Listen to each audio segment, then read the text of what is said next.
Morning, everybody. I've got an echo. I want it on record that I'm the warm-up act for Cheddar Gorgeous at Eagle. And of course, it's nice to see everybody with their clothes on today. Get them out of the way. Well, my name's Darren, I'm the Chief Executive of George House Trust, the HIV support charity. And it's an absolute pleasure to be here. And hi everybody, my name's Duncan Craig. I am the founder and chief executive of We Are Survivors, and as my beautiful... Are you my assistant or am I yours today? Why don't you be Paul Daniels and I'll be Debbie McGee? And yeah, to be with my friend, my weirdly a bit of my inspiration. I know it's really hard to imagine Darren Knight as being inspirational, but he really is. And to be here with you all, yeah, it's really exciting. Genuinely, no one believes me, because I've been around the block a few times, but this is my first time ever in the Eagle. That you can remember. it's not mine. And he's got his clothes on.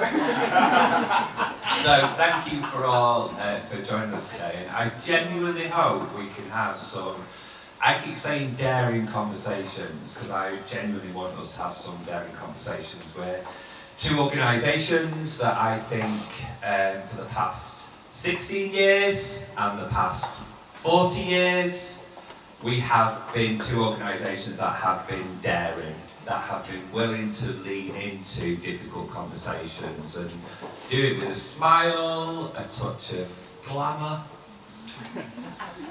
Some of us glamorous more than others. And so yeah, I genuinely invite everybody today to have some of those difficult conversations. Fuck it, we'll be alright. Yeah, and as Dan and Graham started off, it is about conversation. So I'll just check my notes so I stay on track. So we're obviously talking about Chems, Sex, HIV and Consent today, and that's really, really important because those four things are really, really pertinent issues in our community at the moment, and have been for many years. But the thing that connects them more than anything, and so the thing that connects us, is stigma and shame that surrounds it. And we want to move it on to a positive conversation and to help people work through that stigma and shame, and to let people know that we're here for them. For us, at George House Trust, and for survivors, when we actually conceived when we developed the concept on it, it was an opportunity for us to actually educate the criminal justice system, actually staff, people that were engaging with that, talking about Chems and consent and sex and HIV, and using the right non-discriminatory language. And that was kind of what prompted it. And then we wanted to move that on to talking to people as well. And so people knowing that it's okay to talk about this stuff, and that you don't have to deal with it in silence, and that there are places to go. And the knock-on impact of that is making sure that people know that wherever they turn up, they can have an honest and open conversation that looks at the person in front of them with the people that do it. And that's really at the heart of it. We've got some brilliant services. Duncan and I were just talking earlier about the great stuff that's going on in Greater Manchester and beyond. We've got the Reach Clinic, LGBT Foundation, all sorts of different organisations doing great stuff. But people are popping up in all different places, in all different organisations, and so we need everybody to be aware of that. Yeah, and I would also reach out there and say that some of the statutory organisations, so Greater Manchester Police, the NHS, they're also willing to have difficult conversations and kind of like, excuse the pun, but get into bed with us. So Greater Manchester Police today, they are delivering a training workshop for some of their staff. They really have lent into not necessarily thinking about in very traditional policing sense of criminal justice, we know people taking drugs, we need to arrest people. It's not about that. It's about safeguarding. It's about ensuring that we're giving people the right information. Crown Prosecution Service, Janet Potter and the Crown Prosecution Service in the North West have been so supportive of this work, as have the NHS, Greater Manchester's NHS. And I think feels to me, Dan and I both come from a bit of a harm reduction background, and that's kind of where I think we met properly in it with this idea to kind of say, a bit like from when I used to work in drug services and Darren was working in sexual health, look, people are doing things that are really risky. We can continue to do the just say no, where's that got us? Or we can have the conversation that says, okay, if you're going to do it, know the risks. And if it goes wrong, know where you can go to get help. Whilst also recognising it can be really fun as well. Like, let's not be a bit of a Debbie Downer on all of this. We've still got to accept that sometimes people engage in chemsex and drug use and all sorts of sexual activities because they want to have some fun.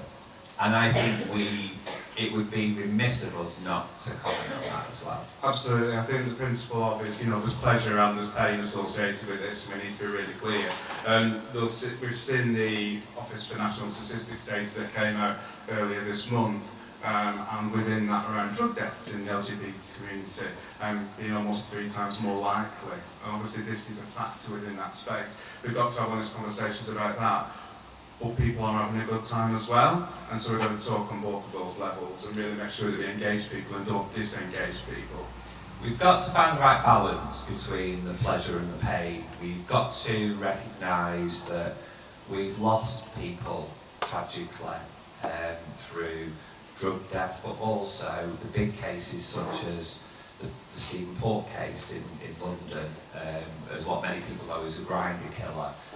We had, we're in Manchester, we have the biggest rape case in British legal history right here, which at the very, very beginning of that conversation, myself and a couple of colleagues from St Mary's and the Crown Prosecution Service, we were brought into a Gold Command meeting with GMP literally about 6-7 hours after Reynard Sanago was arrested. So I was there in the room at the very beginning. And at the very beginning, because there was something about a male perpetrator and male victims, there was a hop, skip and a jump at the very, very early stages of, oh, this is to do with gays and chemsex, isn't it? And it wasn't. And we only found that out by going, hold on, slow down, let's have a think about this. So there's those conversations that we have got to have in order to make it safer for people to engage in whatever it is they're engaging with until they feel they don't want to do it anymore and they are choosing to step out of it. So those are the conversations that I hope we can have today. You've got some wonderful goodie bags. There's some amazing people in the room. Obviously they're on stage, but also make sure you talk to people. There's some wonderful people who do some fantastic work and have been doing some of this fantastic work for a long time. He's got his gob open. I'm saying no. So we also just wanted to make it clear that there's going to be some people talking about their lived experience today, and some of that can be a bit tricky to hear at times. We know that, but we're all adults, and it's really important that we listen to that and understand that, because we've got to accept those realities. So just not quite a trigger warning, but just a kind of an awareness of what's coming. And we have got staff from both organisations knocking around. We have our ISVA manager is here, Gaynor. So if anybody kind of wants to sort of have a conversation privately about, that's made me think about X, Y, and Z, please go and speak to Gaynor or Daniel. Or we've got people here as well. I'm going to be around as well. I'm a qualified psychotherapist and I've been engaging with this work for donkey's years, so I'm really happy to help ground people if people need to just have a little bit of a chat. You've got these wonderful goodie bags which have got all sorts of fabulous things in, including a sheet for Oris's book, which you're going to hear a little bit more about. We've got some brilliant little, cool little leaflet cards, things around HIV and language and George House Trust. And you equals you, because what does you equals you mean? Undetectable equals undetectable. And again. Undetectable equals untransmittable. Good, thank you. Canon law. And if anybody wants to chat to anybody about HIV today, we've got quite a few of the George House Trust team around as well. So you've also got, as Graham and Daniel finished the packing the bags last night in the office, and a box arrived, and Theo, who will be filming and over there, Theo had a box on his desk and said, "I think this is that thing you were waiting for." We opened it, and it's our brand new strategy. So you're the first people to see it. It doesn't officially come out until the 5th of February, which is next week, and that's our 17th birthday. So please have a look at it, have a conversation with us. Daniel and Graham very kindly, without moaning, and I guarantee that their faces weren't like slapped asses when we were having to pull the bags out of the box and then put this strategy in there. But yeah, have a wonderful day. And a massive thank you from Darren and I to Nick and the team at the Eagle. Thank you so much for hosting this. it's a brilliant location to have this conversation. And so, without further ado, I would like to introduce you to the patron of George House Trust, the ambassador for We Are Survivors. We're gonna need a bit more energy.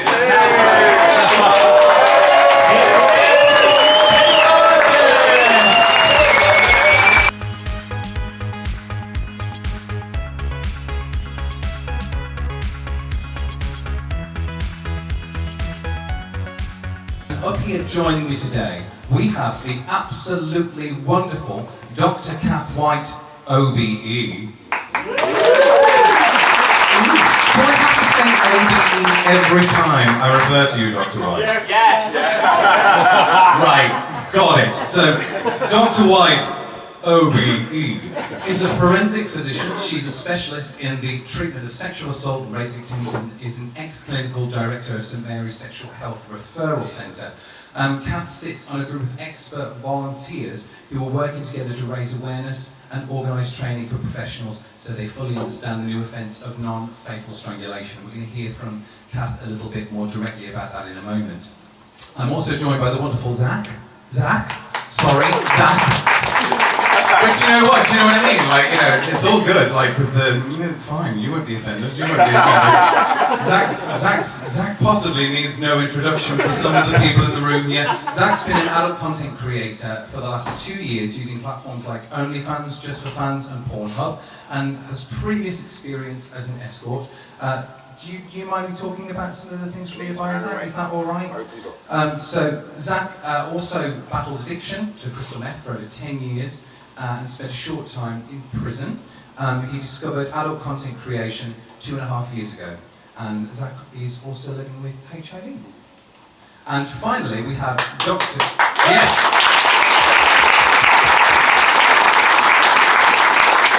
I forgot, it's drag rules, isn't it? So every time like I finish a statement, what I'm supposed to do is end the sentence with like a kind of raise, but it felt weird saying, Zach lives with HIV! But maybe that's part of the problem, right? That actually we shouldn't have a problem with raising the sentence at the end there, so I do apologise, Zach. And finally we have Dr. Andrew Tompkins, who is a consultant in HIV and sexual health. Andrew works as an NHS consultant, still there in the old NHS, thank heavens, specifically in sexual health and HIV medicine. And you get about a bit as well, don't you, Andrew? And you've worked in clinics all over Manchester, in various hospital settings. And he has experience in reviewing patients presenting to services, specifically following both acute and recent sexual assault. So please a round of applause for my amazing panel of guests.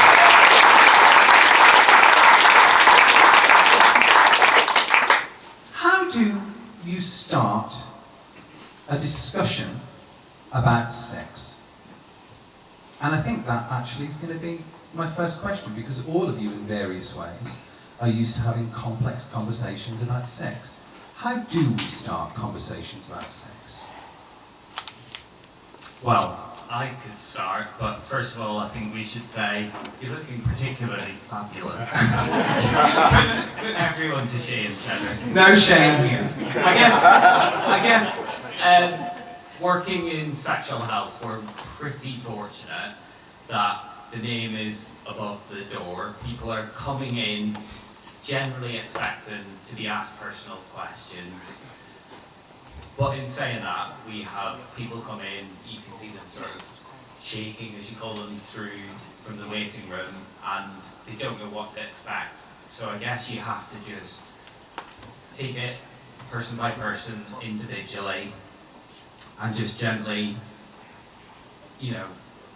approach the subject of how can we help you in a sexual health setting, and gradually just let that person lead the way, really, and open up as they go through.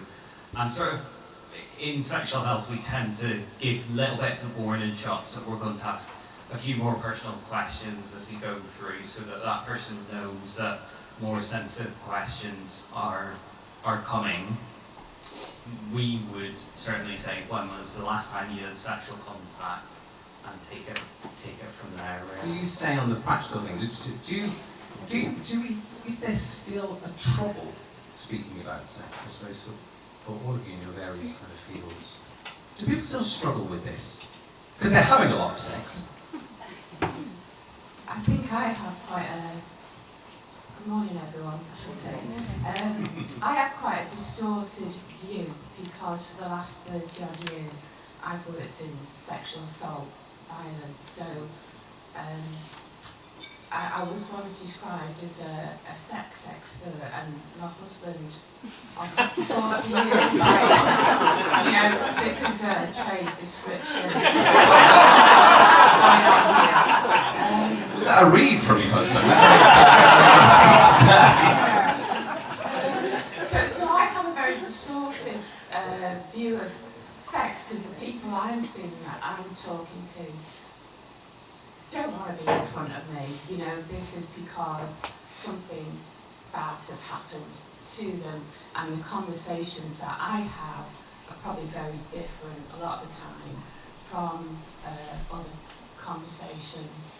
So I don't know whether that answers the question. It's an added layer of sensitivity, I'm guessing. So you have sex on one level that's really difficult to talk about, but then also sexual violence is this entire other thing. Why do you think it is such a struggle to talk about sexual violence as opposed to talking about other forms of violence which might be easier to deal with? Well, I think you started off the morning talking about shame, and there's often layers and layers of shame. People, I often see them hours afterwards. The Sanaga case, I watched hours and hours and hours of video footage, all those cases. I was the medical expert in the 3 trials. People often blame themselves for the situation that they've found themselves in, usually wrongly, but they're trying to make sense of what's happened. And you can't control other people, but you can kind of control yourself. So I think very quickly they think, if I hadn't have done this, if I hadn't have done that, if I hadn't got drunk. And part of the thing you have to ask about is drugs and alcohol. And I'll always say, Friday nights were made to go out and have fun and drink. And not just Friday nights, but you're trying to straight away give them, don't be harsh on yourself, don't be blaming yourself. You should have been out, you should have been having fun. So I don't know whether they take any notice of me, but I'm trying to drop little nuggets in there that afterwards they reflect and think, yeah, it wasn't my fault. Shame is a big thing that I feel runs throughout, particularly for queer people, shame around sex. Zach, in your world, what is it like speaking about sex. Is it different? Because obviously I imagine in the world of adult entertainment, the emphasis on pleasure, desire, some of the more positive aspects of sex. Is there still a struggle in talking about sex, and how do you manage that? I mean, for me, sex is, I have two sides of it. I have the business side, and I have my personal enjoyment, and I have to quite separate the two. And within the business side, I've got clients as an escort who are coming to me, and many of them are filled with shame. They're still trying to figure out who they are. They're coming to me because they want to experiment. They're coming to me because they're married, or they come from a certain community that is not accepting of who they are, and they couldn't possibly explore, they struggle to explore. And I'm dealing with that. And then the other side, as content creators, we're meeting people who absolutely know what they want, absolutely know who their audience is, absolutely know what their niche is and what they want out of the session. And then my own personal sex life, where I get to enjoy the passion and the connection and all of those wonderful things about sex, which we don't always get to do when we're creating content. You know, people think content, oh, you're going to have great sex all the time. And don't get me wrong, I do. But also, you know, that 20-minute scene that you're watching probably took an hour to film, and it was stop here, start here, move over there, move over there. The fun and the passion gets removed from it, so it's difficult. But there is a lot of shame, and there's a lot of shame attached to being a sex worker and oldest trade in the world. You know, it's great fun, but it's very difficult for people to feel comfortable enough to just express themselves for fear of judgment. And I think it's something that plagues gay men generally. I think I remember when I was a teenage boy and in my early 20s having sex and immediately being absolutely overwhelmed with shame and guilt just for having sex and enjoying myself. And I think that plagues many of us in our early years. I feel like OnlyFans and similar content, there are other content creation platforms available, obviously, you know, because I'm contracted by the BBC, so I have to mention NDA, no, not really. They often get quite a bad rep. Like, and in the press, they're kind of talked about as in a kind of scandalous way, and oh, she's on OnlyFans now. Do you think there is a different role, or what role do you think these platforms and people like yourself have to play in maybe dispelling that stigma and shame that's around sex?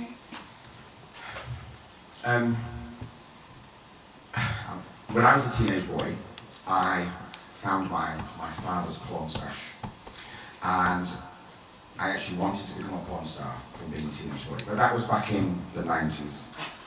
Maybe to figure it out. And the porn industry was very, very different. And when I decided that I wanted to start doing content creation, I said to myself, well, this is your last sort of chance. You know, I'm in 40s, and but what I found that OnlyFans has done, specifically more OnlyFans, is it has allowed anyone and everyone to make content, explore all their sexuality and all the wonderful things that we get to enjoy, and find their audience, and show that anyone and everyone can do this and can be free to explore their sexuality with other people and show other people that it is possible. I think there's absolutely a place for it, and I've found the porn industry or the adult industry has a bad reputation, but what I have found is I have found my family, I have found my friends, I have found safety. I am far more adventurous than I ever was before doing content. I thought I'd be a bit mediocre, and then I started doing content and experiencing different things that you do because the audience like this, so we'll give it a go and you put on the show, and actually you find yourself enjoying something you never even realised you enjoyed. And it's done safely with full consent and around people that enjoy the same thing. Do you contract, and this is very practical, I'm going to move off from you in a second, but do you find that you have to contract those things? Because obviously we don't talk a lot in our personal sexual relationships. At least it is a convention to not necessarily explicitly talk about everything as it's happening, which perhaps maybe is something we can learn from the adult entertainment industry. Do you have to contract those relationships, and to what extent? I mean, we have consent forms, and that's more to do with how we utilise that content. But absolutely, in any conversation building up to that scene and before that scene, it's what are the boundaries? What are we doing? What are we not doing? What is allowed to happen? Because undoubtedly, in the scene, we're going to get carried away, we're in a passion, we're in the moment, we're going to do something because we feel the urge to, and we're going to go for it. And that person might not be, might not experienced it before, might be a bit taken aback, it might disrupt things, and it's about reading that person, having that clear understanding that they can stop and say no, they can move it around anything they like. So whilst we don't contract specific activity, there is a full and frank open discussion at the beginning about what is acceptable and what is not acceptable, where can I go, what can I not do. And that's working with gay men. I work a lot with straight men, you know, what we call the gay haters, as it were, and they've got really strict boundaries, you know, don't touch this, don't touch that, don't do this, don't, and that's even, you know, there's really more strict rules there, and that's about respecting each other's desires, wishes, and not wanting to disrupt the flow of that scene. So switching a little bit on tack, but actually kind of linked into that idea of how you safely explore fantasy, I suppose. I think it would be really interesting to hear from you, Dr. Kath O'Gee. Obviously, your speciality is in strangulation, and I think it would actually. I'd like to just learn a little bit more about how that works, because it's not something I'm into, as it were, not something I've actually necessarily explored. So what kind of happens? What kind of practices are we talking about? I never used the OBE because I did it once. I was giving a presentation in America, and so they had my name up, and I was waiting to speak, and I was listening to someone behind me. They were like, "Dr. Catherine White Obby." It's a stranger. I wonder whether she's Nigerian. So after that, I never bothered. But, so I think the whole thing about consent and strangulation is it's got to, well, any consent, it's got to be informed consent, hasn't it? There's no point just saying, "Can I strangle you?" Yeah, of course you can. You've got to know what the issues are. And I might be unpopular here, but I did lobby the government to make changes to the pornography rules for not depicting strangulation in pornography. So that might make me unpopular. I am a libertarian. I do believe that you should be in charge of your own body and what you're doing, but as long as you know what the risks are. And the thing with strangulation is there's a lot of misconceptions. A lot of people think, protect the windpipe. If you protect the windpipe, you're okay. But actually, the worst thing you can do is press on either side of the windpipe. And how long does it take to lose consciousness with strangulation?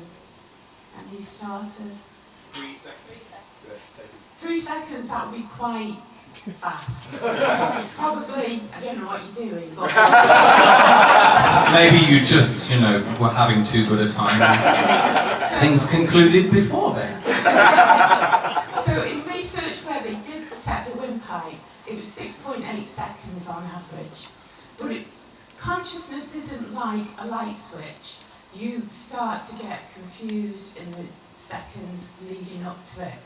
And the whole thing, what organs you need for consent, it's your brain, isn't it?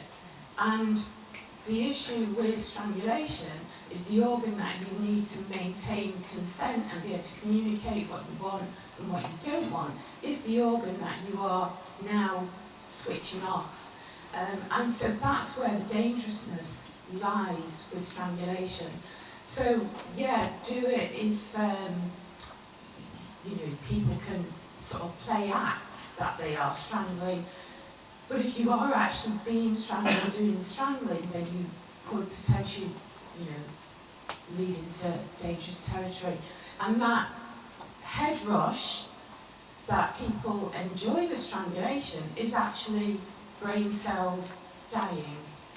Now, I do a lot of daft things. I do things that are dangerous. I know it doesn't look like it, but I do. And so I don't want to tell people what they should and shouldn't be doing, but I think that people need the information so they can decide for themselves what they're doing. And the thing is, you cannot, in the law, consent to something that does you serious harm. And there was a court case, wasn't there, just 2 weeks ago, about that very thing. It makes me think about kink scenes, actually. So I remember when I was growing up in the 18th century or 19th century, it was one of the two. I spent a long time growing up. But I remember that the way kink scenes worked was very different, actually, to how I feel people get involved with kink today. Whereas a lot of the time I feel people's routes through to kink now come in through social media, they come in through making connections, they come to going to a night even. Whereas I feel like the kink scene used to be a little bit more closed doors, and within the kink scene there used to be quite stringent education almost. So you would have kind of DOMs that were particularly well known. I didn't know them personally, obviously. But you had DOMs that were known for their expertise, and that was the appeal, was that they were educated, they knew how a person's body worked, they knew the kind of the sciences around it. But do you think there is a space for that kind of training? Or do you feel that there are certain things, as you say, there's a legal difficulty there? Are there certain things that it's just impossible to say? And there's a lot of professionals in the room here. There are certain things that it is harder to advocate for harm reduction around. That's a difficult question, I know, and I'm not trying to make you unpopular, I just think it's important to have it. I can do that myself. Yeah, I was thinking about the harm reduction because we had, like I said, I came into this, so we've set up the Institute for Addressing Strangulation, came into it very much sexual violence, but then very quickly got into conversations of the BDSM community, where, don't call us a victim, we're not victims, this is what we're doing kind of thing. And harm reduction, I struggle with it, and I don't know whether, because it's a bit like, if you're going to drink drive, do it safely, do it on a road where there's not too many pedestrians. I don't know, I do struggle with the harm reduction, but I don't know whether I need to get over that, and, it's difficult. I suppose harm reduction would be, if you are going to do this, don't do it when you're under the influence of anything else, because it's going to compound. Does that happen in real life? I don't know. I think it's weird because we as, and particularly around sex, and I think this is going to come up, it's a really interesting theme, I think, to identify, because I often talk about how I feel as queer people, we don't like being told what to do we? We don't like the idea that somebody's going to get in the way of our freedom. How very dare they? And that comes from a long history of the fact that, particularly around sex, rules around sex have been used unnecessarily and unfairly to throw prejudice at our community, to limit our freedom, to tell us that we're shameful and wrong and we're going to go to hell. Right? That's what it comes down to. So I often think that queer people, particularly, have a bit of a struggle when it comes to the idea of balancing our freedom with our own well-being and the well-being of our community. And it's a really tense discussion. Does anybody want to come back in on that? Because I feel that Zach, do you have anything so you were nodding along to that, and I feel like there might be something you want to say. Or to what Kath has said, because I think it's so important to have this conversation. I mean, Kath and I briefly had a conversation earlier because, as I would call it, breath play is one of my personal favourite kinks, and something that I've explored on and off camera. Not so much on camera anymore. And interestingly enough, I released a very big scene of it the day that the government announced that they didn't want to have it in pornography anymore. So that was an excellent marketing tool for me. I think I've been very fortunate that I've experienced it with very capable, very experienced people showing me what to do. And I think when I did my first proper scene of breath play, I did pass out, but I was with someone who knew what they were doing. And that is the danger, of course, is how taking it too far. And I think there is absolutely a place for some kind of education. People are going to do it. People are going to do it. And in the queer community, we love to push the boundaries in every way, shape or form. And I think if we can educate people on, if you are going to do this, this is the most appropriate way of doing it, this is what you need to do, this is what you need to look out for.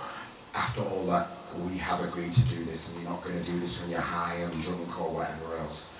I think there's absolutely a place for it, and there's absolutely a place for educating people on, if it does go wrong, this is what you need to do, this is what you need to, how are you going to care for that person if they do pass out very briefly, and it can be very briefly, what are you going to do, how are you going to help them? All of those things, I think, will help reduce harm in the long term.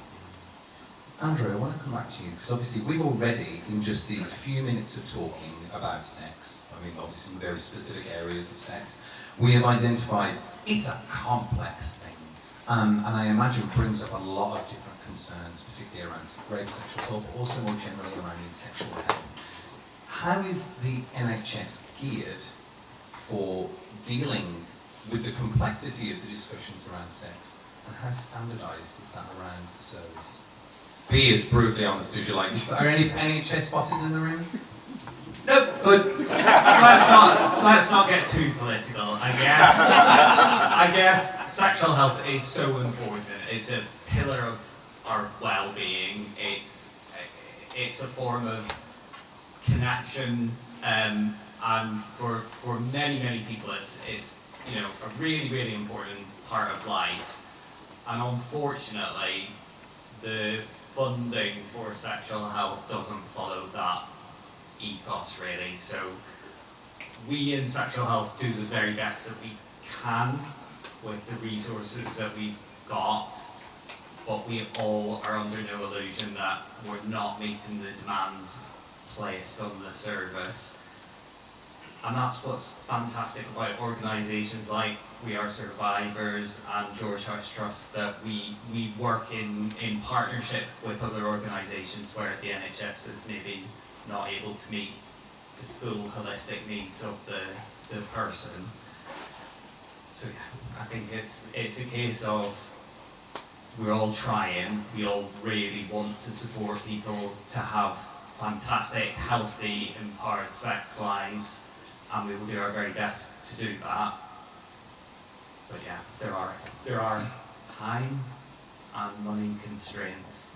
Do you think there are better areas to present these issues than others? Like saying, for example, like a city like Manchester. Yeah. Is there going to be a little bit of a? I mean, obviously we have certain centralised services when it comes to sexual violence, but like for presenting, is there a problem that some areas are just completely? Yeah, I think we are fortunate in the city centre in Salford and Urmston that the services are all run in the NHS. It's the outer areas in Greater Manchester that can sometimes struggle with more funding. And in an ideal world, we'd all be working as one big family, one big service, and that's something that we, would love the future to look like, really. So yeah. Zach, going back to, you made a brief point then earlier about the role of people in your community, and I wondered how the community navigates boundaries in terms of personal boundaries, but also kind of wider ethical boundaries. Are there conversations like that within the community about harm reduction, about things coming in like the strangulation bill? Is there a broader discussion in communities like content creators? I think there's yes, to a certain extent. I think it's certainly, I found within content creation you have the newbies and you have the elders, if you like, and the elders try their best to show new people coming into the industry the way forward in terms of consent, in terms of sexual health, in terms of not doing things that you're absolutely not comfortable with, because as I said, people will do things in order to please their audience and might find themselves doing something that they didn't really want to or are not comfortable with. And we try to encourage everybody to say, set your boundaries really clear at the beginning. This is what you want to do, this is not what you want to do.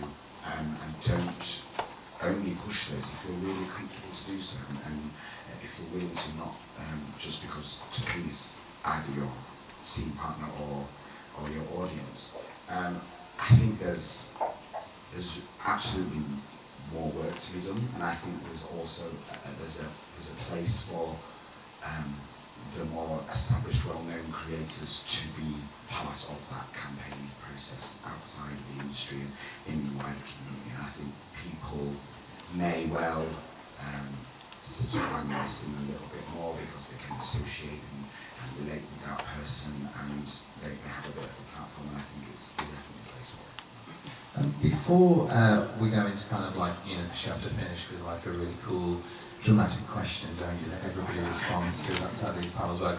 It's not that I haven't thought of that question yet, but I thought it might actually just be interesting to throw it open to everybody who's got any questions, and I'll run around like Ricky Lake. That was an age reference, is there anybody who has any questions? And I'll come in. Oh, you're over there. Come on.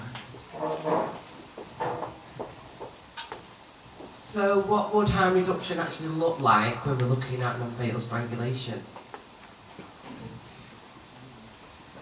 Thanks. I think one of the things is calling it what it is, which is strangulation.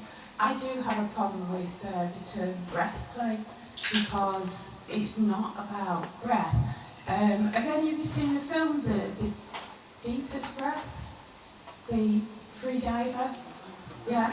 I mean, I think the world record for holding your breath underwater is 29 minutes.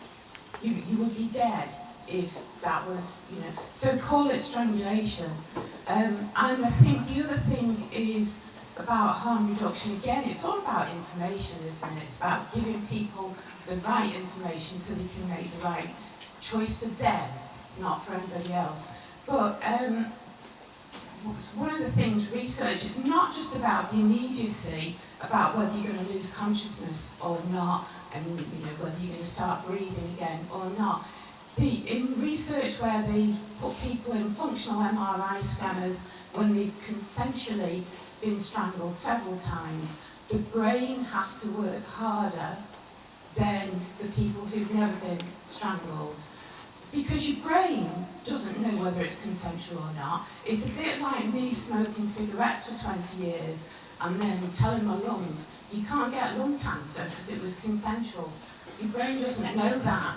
And your lungs don't know that. So I think it's about giving people the right information so they can make the right choices for themselves. And unfortunately, it's moved way out of kink and everything like that, as Cheddar said, and now it's mainstream.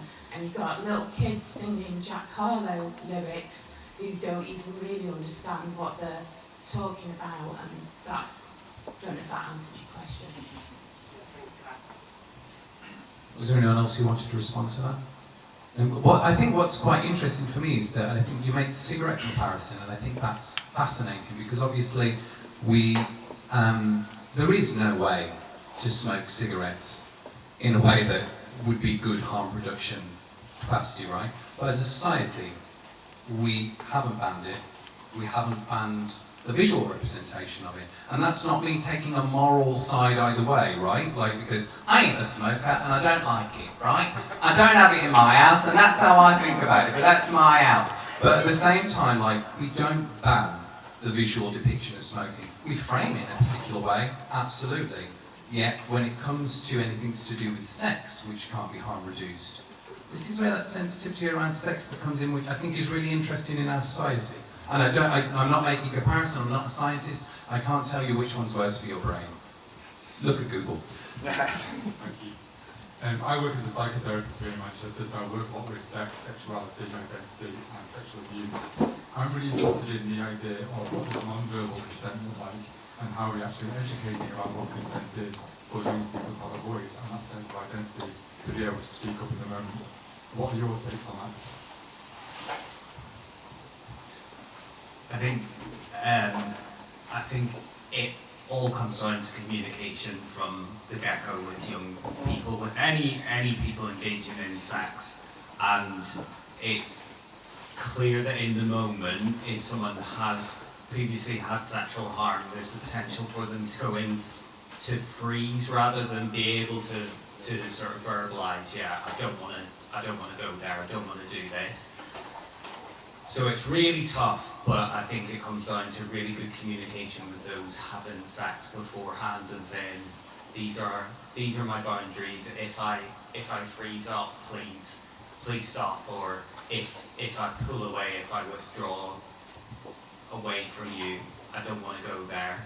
And given the people the agency to be able to have that conversation beforehand. So it comes down to really good education and upskilling people to be able to communicate.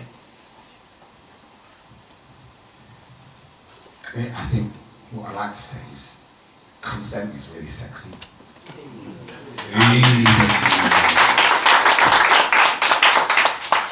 And for me, especially in some of the work that I do, we set all those boundaries at the beginning and we're all getting in the moment, and I like nothing more than checking in with the person I'm with. And this happens in my private life as well, just checking in and just, it is about communication, it's looking at each other, and it's remembering that I think sometimes sex can become so transactional, but it's remembering that this is a really intimate moment and you need to be able to let your guard down and inhibitions down. You need to communicate with your eyes and with your body, and not be afraid to say no, not be afraid to check in that person, just say, are you doing all right, everything going, are you happy?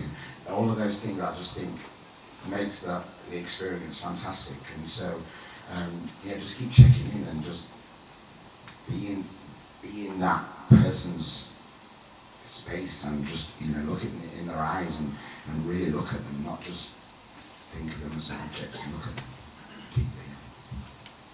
I don't want to jump on the consent is sex, because the consent panel, we're actually having an entire panel about it, but it's always struck me, I don't just mean that it's sexy to get consent, right? And that actually we should feel good about the idea that we're checking out and looking after one another. Consent and the seeking of consent, asking somebody, is it okay if I do this? Would you like me to do that? How about we try this? That's like hot. Sorry, I'm going to move along here. I've worn the worst shoes ever for running around the audience. More specifically on the idea about the adult entertainment industry, there's only one sort of space where people are putting cameras in bedrooms, and it's not in your parents' bedroom. Anytime you film something, it becomes pornography. With that in mind, and that being the only lens in which we really see sex shown anywhere, other than someone wheeling out that awful television into the middle of the classroom, do you think, as an adult entertainer who's been taught, as you said earlier, in order to have and enjoy these scenes in a certain way that is safe, do you think there's a more of a responsibility from the industry or from entertainers like yourself to provide that kind of education? Wow. Heavy.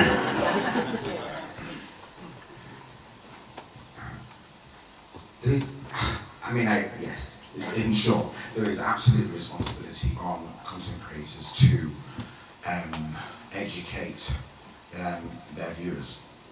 Yes, we're there to sell content, we're there to allow people to experience fantasy, to explore their fantasies, and we have an absolute responsibility to represent sex in the most healthy way possible, that is appropriate to that is appropriate to society. And I don't think, there is a lot of bad press, obviously, about this, particularly around violence in porn against women, and I accept that happens. I think what I have found because we've taken away from studios and we've taken ownership of it as individuals through OnlyFans, just for fans, that we can show the real side of sex and show what is, I don't use the word appropriate, what is the best way forward. There's something interesting as well, though, I think, and it's a shame almost that it didn't become a focus of the earlier discussion, because the way that we all navigate sex now, a lot of us, you know, the fact that it's now done through digital environments, the sharing of photographs, sharing of content which actually in another day would have been considered pornographic content. There's something peculiar in the way that the role of that technology has changed our relationship to sex. In a way, we're kind of all porn stars now, right? And you know, I know many of you have folders on your phones and things like that where you keep your content, which interestingly does have a strange legal dimension these days when you think about it, because you have to think about consent of who else's body is in those photographs. Have they given you consent to share those photographs and those videos with other people?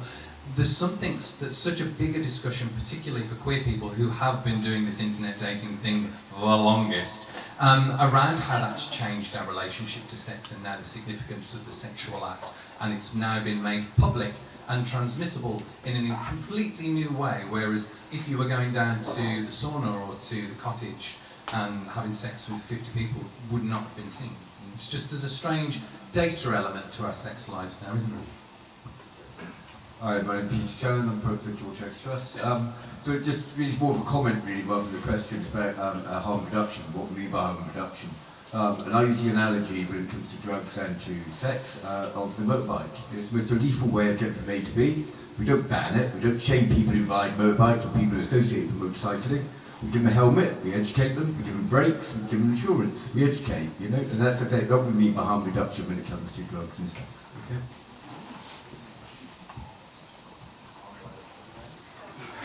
Oh, all right. It was like, there's a point. But there is a question over there from our dear sister. Our round of applause for Sister Petra Golden's Place!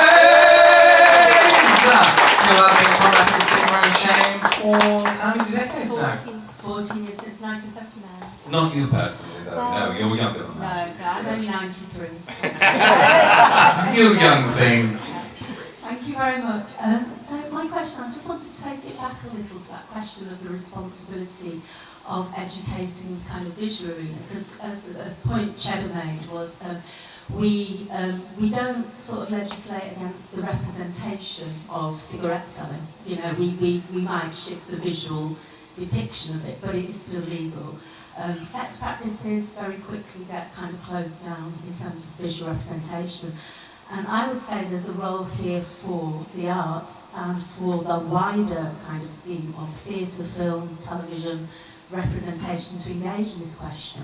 So I think rather than putting it onto the adult content industry to say you should be educating, you should, you know, like only you, nobody else. My question is, how do we shift society generally in the general depiction of sex? Because I can't say the number of times I watch any old shit on telly on Netflix and there's a sex scene and I'm like, where's the discussion about condoms?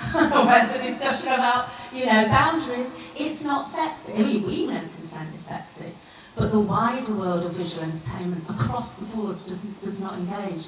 And in the 80s and 90s, there was a lot of work done in smaller areas, community arts, community theatre, particularly in gay theatres and queer theatres and feminist theatres, trying to really shift the idea of representation. So in the 90s you had people like Valerie Mason-John, who was part of the original London Pride, and she wrote plays where the whole question of consent was totally embedded in.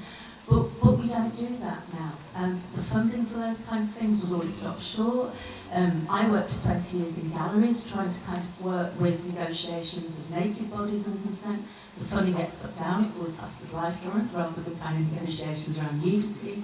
And I think there's a wider sort of role here for not just us all having to put everything onto the sexual health industry and the adult entertainment industry, but asking those questions, where's the role in you know, the wider conversations across the board. And so, yeah, I don't know if you just want to comment on that. Sorry, it's been a long one. It was good, and the real question, of course, is where was the discussion of douching in heated rivalry? Am I right? Sorry, please do contribute.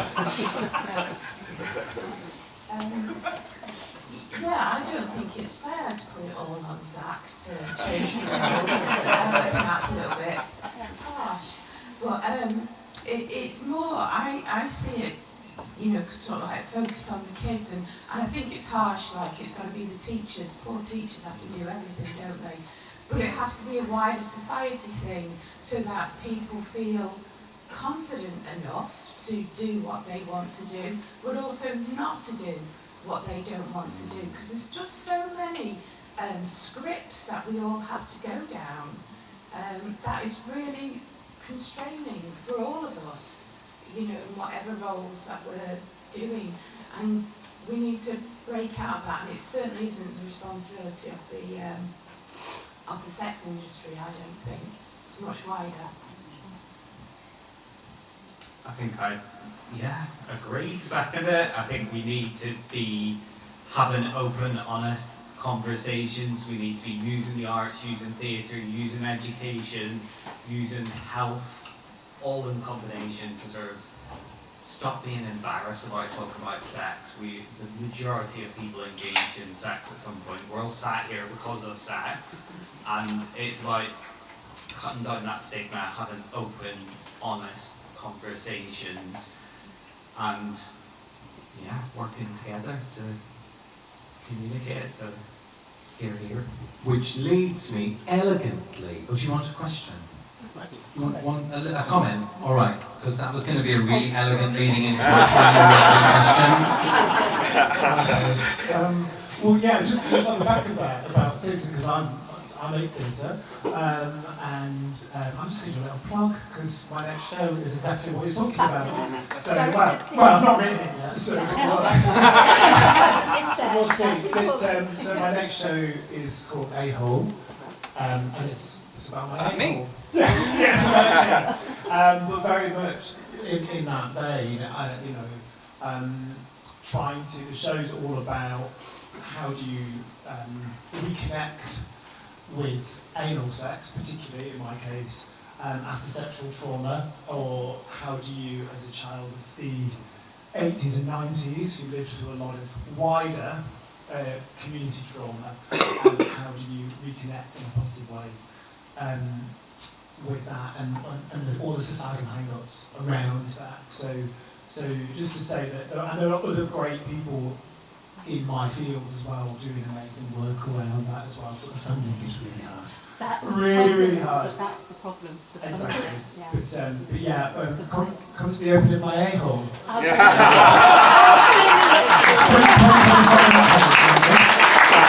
Someone may say join that crowd. Do you want to tell people where they can find out information about that in the future? Do the plug properly. nathanielJhall.co.uk. Fabulous. So leading on to my elegant transition into the final closing question for you all, which is, it's very easy to say this is what we need to do, right? We need to be having more conversations around sex. We need to be talking about harm reduction. We need to do this. I'm going to ask you the hard question, which is if you had to give us a how do we break those scripts? How do we encourage those conversations? How do we lead to healthier relationships with sex? Is that thunder? I wasn't saying the walking, I meant the scraping of the chair. So how do we do that? How do we encourage that kind of conversation around sex? Immediate pass of the mic. It's tough. Who can I pass it for?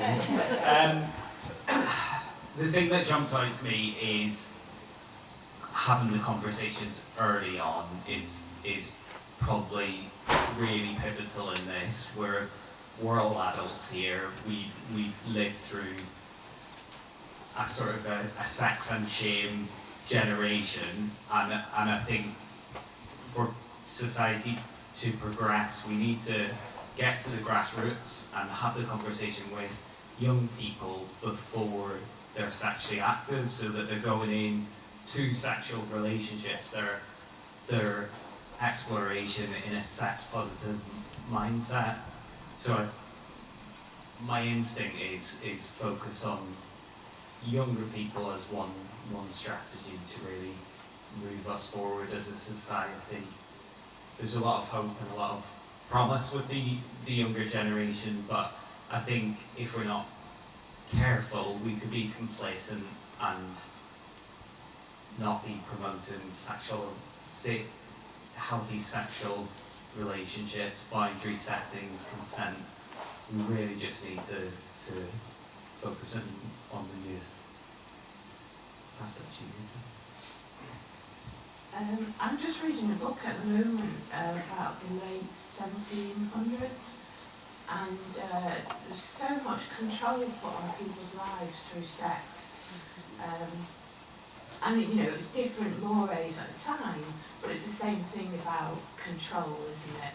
And so I think whatever we can do to empower people that they are in charge of their own bodies, but really in charge of their own bodies, not just, I'm going to do this because that's what I'm told to think I should be doing.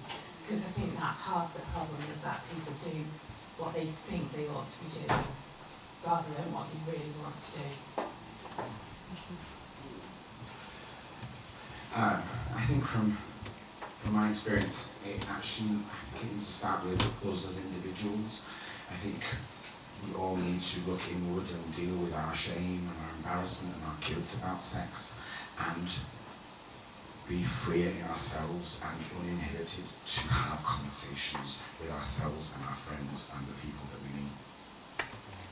And I didn't actually plan this, right? But like, what's dead funny is I think the way I would answer would be,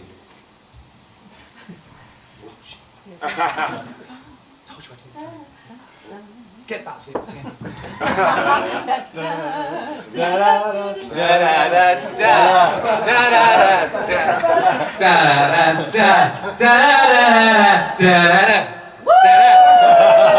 Right? Because actually, and I think it's something all of us can do, right? We can actually just start talking more. Like with the hookup, on Grindr, maybe actually we just start doing. I remember when I started doing this, so I did research about sex the research year was like 2010, and I was doing work around sex work and public sex. So stuff people didn't want to talk about. And it ruined my sex life, because I had to confront how little I talked about sex and how little I had dealt with those things. And I didn't have sex for it was ages. It was like 3 weeks or something. It was a little bit longer than that, but I didn't have sex for a really long time. And and I got quite depressed, and I had to work through that. And I had to build a language for dealing with sex that I just didn't have, because it was okay for me to just kind of stumble through these quite intimate encounters, because it was what we were supposed to do and what you're expected to do, and what happened. And I think until we start challenging that and dealing with the really strange feelings we have in ourselves, I don't think we're going to move this forward around sex, regardless of where you fit on the boundaries or what's right or wrong or the morality of what we're talking about. But thank you so much to my wonderful panel.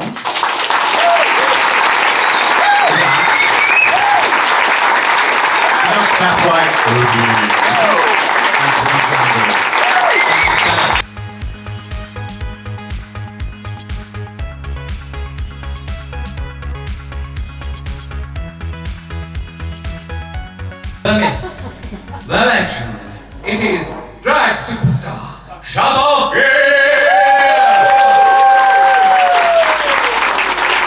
Come on, don't be so coy. Who, unlike lesser drag artists, bothered to wear heels today. And finally, another person who I've also known for a very long time, the wonderful Maurice Naggington. Hello, Maurice. Maurice is a consultant in HIV and sexual health and a researcher at the University of Manchester whose works focus on the social culture and ethical dimensions of gay men's sexual cultures. Say that 5 times fast. He's the author of the book The Moral Lessons of Chemsex, which is available to download for free, so it's not even a money spinner for him today. His research has informed practitioner and policy-led conversations, contributes to harm reduction guidance, and above and beyond. I didn't say anything particular about you, Shazza, but then I assume that's because your name precedes itself, doesn't it, really? You are a member of the wonderful village here in Manchester, a true Manchester queen, working very hard week in, week out, but also you are going to be speaking to us today about your personal experiences of chemsex. And I just wanted to give this brief moment, which is why I delayed the introduction to you, to say that this is actually Shazza's 10-year anniversary of being sober.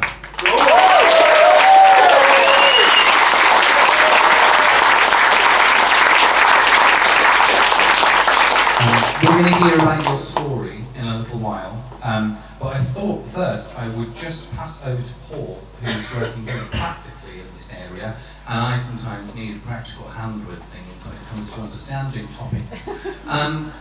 In terms of chemsex, what is it we are talking about? And I mean that by, obviously there are probably broader definitions you might think of as chemsex, but what are we talking about? How does that relate to maybe what the law and services see as chemsex, quote unquote?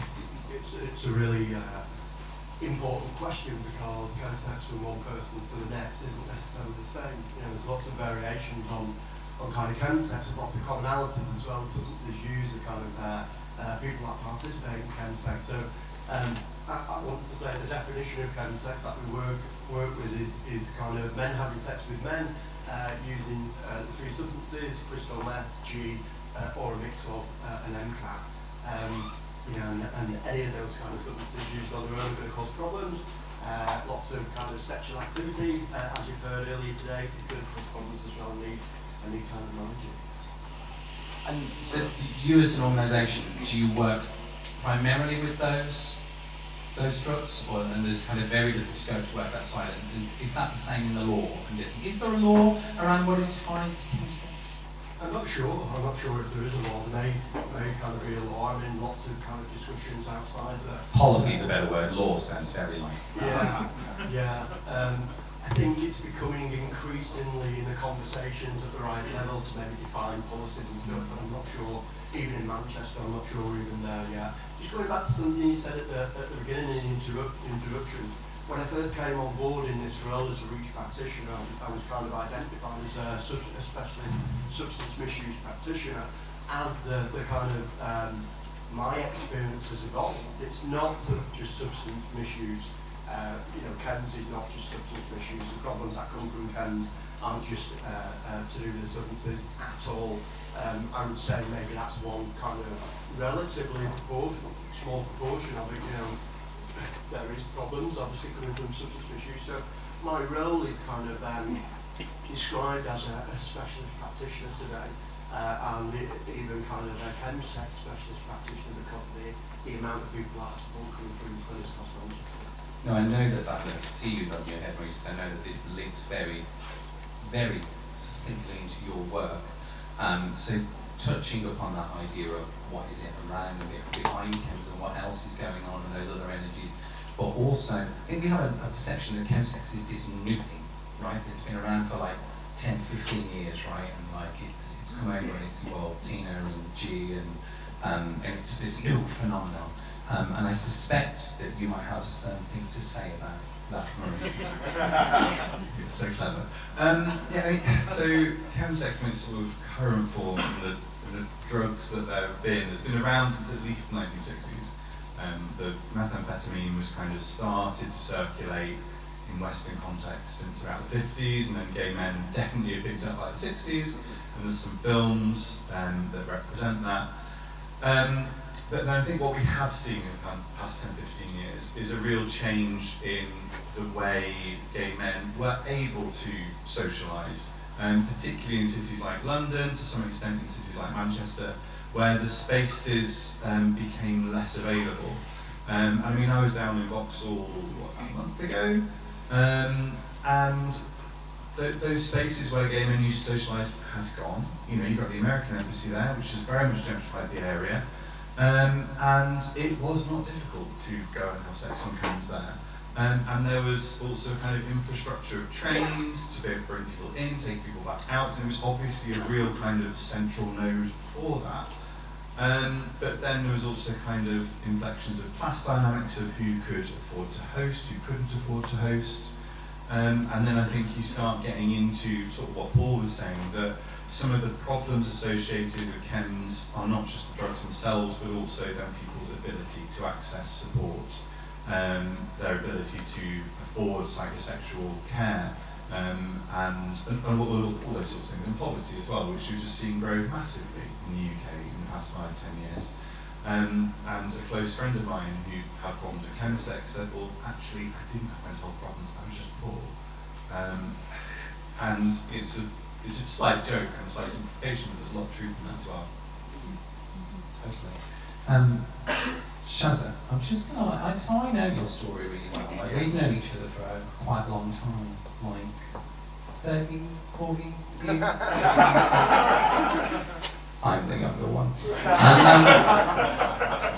But I think would you be up for just talking to the audience about your experiences? Like, so I feel like it's a story that I know, but they would benefit from knowing too. My story with the village, it started in 2005. I came out as normal, got in a relationship, and I was fine. And I was 16 at that point in 2005. But it took until I was about 23 and 24, and I got into a different crowd. I had more money in my back pocket, so I was able to access more things. I was a bit more bored as well. And yeah, I just fell in with a wrong crowd, and like you said, it was MCAT, it was G, and it was crystal meth. The crystal meth didn't come in for me till a bit later. It was very expensive 10 years ago. But yeah, I was in with this crowd. Some of them were amazing people. Like, it's easy just to think that they were just junkies, but they weren't. In 2014, in November, on Whitworth Street, my partner at the time, he was 22 years of age, and he died in my arms from a drug overdose. And since he died, 8 of my group also died, and they were all under the age of 30. 3 of them were straight women, so it's not just gay men that it's just happening to. It's not just chemsex that's happening. There is sessions going on, and these sessions are going on for days and days and days, and that's when it starts getting dangerous and people aren't sleeping and starting to have psychosis. It got to 10 years ago today, and I went home and I found out my little sister was pregnant, and she's crazy, and I thought, I have to see how this turns out, because there's no way she must be really crazy if you're calling her crazy. I just didn't see how she was going to have a baby. She hated children, and yeah, I stuck with it. I watched all the pregnancy, and we lived together and everything, and I'm here now, like 10 years later, and that kid is now 9, and now I'm here speaking about this. It's the best decision I ever made, honestly. Drag's been in my life for about 6 years, but part of me getting clean, I found Drag Race on Netflix, so that was my cold turkey program, and yeah. This has been a real low for Drag Race to bring you back up, do you know what I mean? Well, there's a message that they say at the end of every single episode. It was, if you can't love yourself, how are you going to love somebody else? And that really stuck with me, and I wanted to do drag for years and years, but there was just a shame to it for me, I think. And yeah, when I started to get into drag, it was like, I definitely want to get this message out there and this story, because it is important. I don't like being here 10 years later and still hearing that young people are dying, and especially now it's ketamine that seems to be the dangerous one, doesn't it? Thank you.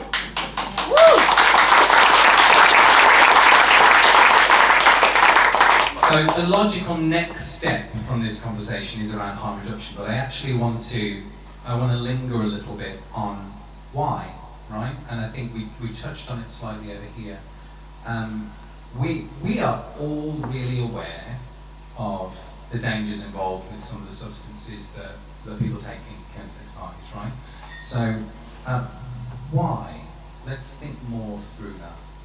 Why do you feel? And anyone can start. I feel like you all have something to say around the why. When you say why, what specifically? I mean, why take the risk? Yeah. Why Why do you say this? If I was to be the devil's advocate, prudish one in the room. Yeah, absolutely. For me, one of the things that they always say to me trying to get off drugs is the people that you surround yourself with. And for me, some of them people were just brilliant to me. It's like I found my tribe. So that was a big reason why, is I always wanted to be around them, and that's why I stayed for days and days, is because they were my type of people. We've all been through similar stories, we've all had to come out and all that stuff, and for me that was a big reason why. And with regards to the sex stuff, for me, at being young, sometimes it was I was just looking for drugs or something, and a chem sex party was the only way that you could get drugs is by attending one of them. So it wasn't even necessarily about drugs, it was getting a hit. I think there's an academic, Ford Hickson, who's done loads and loads of research about sexual health and sexual well-being for decades. His work's well worth reading. And I read one of his papers a few years ago when I was writing his book, and he talks about chemsex as edge work, and so sort of the living on the slight edge of experience. And for me, that kind of places it within a lot of other experiences that we enjoy in life. So myself, for example, I enjoy going on long solo bike rides. I have nearly fallen down a cliff a couple of times. Literal edge work. Literal edge work. But, and like my mother sort of worries when I go on these bike rides, she's really happy when I'm back.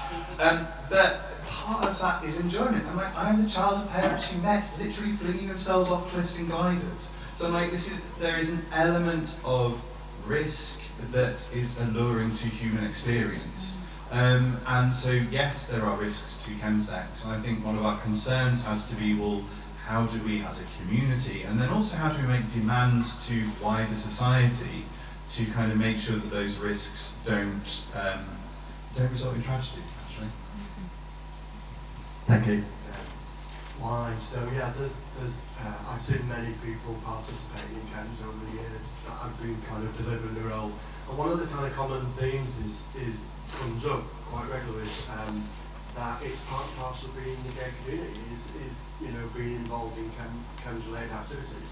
Another kind of common theme is that people feel that they can't kind of be in touch with their sexuality, they can't be in touch with their sexual identity, and therefore who they are. And then they enter this arena of chemsex, and it's kind of exactly who they are. They need people that they're kind of identifying with, connecting with, community, that kind of sexual expression. Obviously when you put the substances in play there, then things become a little bit kind of warped and people lose the way. And I guess that's when they kind of arrive at a sexual health clinic and might try and have contact with myself. I feel as well there's like in those substances a loss of all the shame we've been talking about as well, right? It's a way of breaking down those kind of structures that we have in our mind. But thinking about your work, Maurice, but I always feel that, and I don't want to focus too much on a gay man's perspective here, and I actually think what I'm about to say, actually a lot of women will really resonate with this, particularly a lot of trans people will definitely resonate with this. I feel that as a gay male, that there's almost like this bunch of stuff that you can never really succeed at being a man in. Do you know what I mean? Like, I'm never going to find value in, like, being a dad. That's not the same as a daddy.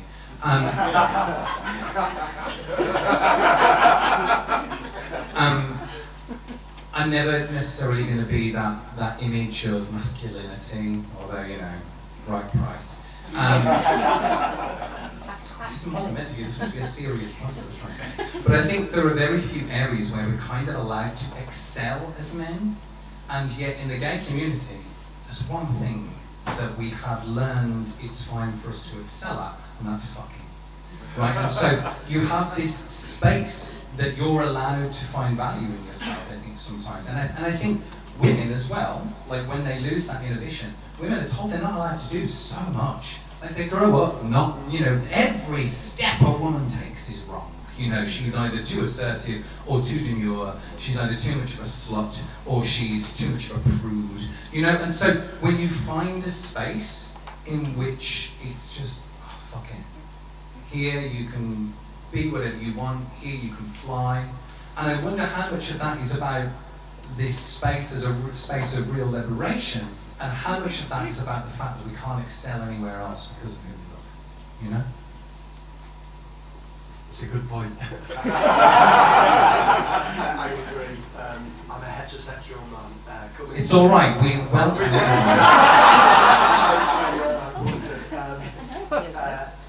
Coming into this role, you know, it was a real consideration. I felt, you know, like an imposter and stuff, but was made to feel very welcome in people's lives.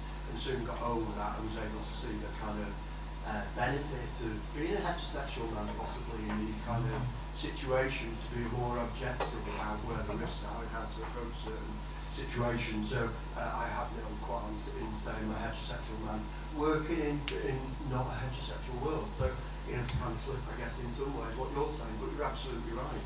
You know, some of the kind of things that people encounter are just against who they are all the time. You know, when we kind of help people stabilise from the substance use and the kind of really dangerous behaviours around chemsex, we start seeing all that stuff, and that's where I've developed kind of connections with other services in Manchester to be able to support people around those more specialist areas. I think one of my reflections would be kind of this idea of excelling. And I completely get what you're saying, that maybe there's not many spaces where you can be exceptional as a gay man.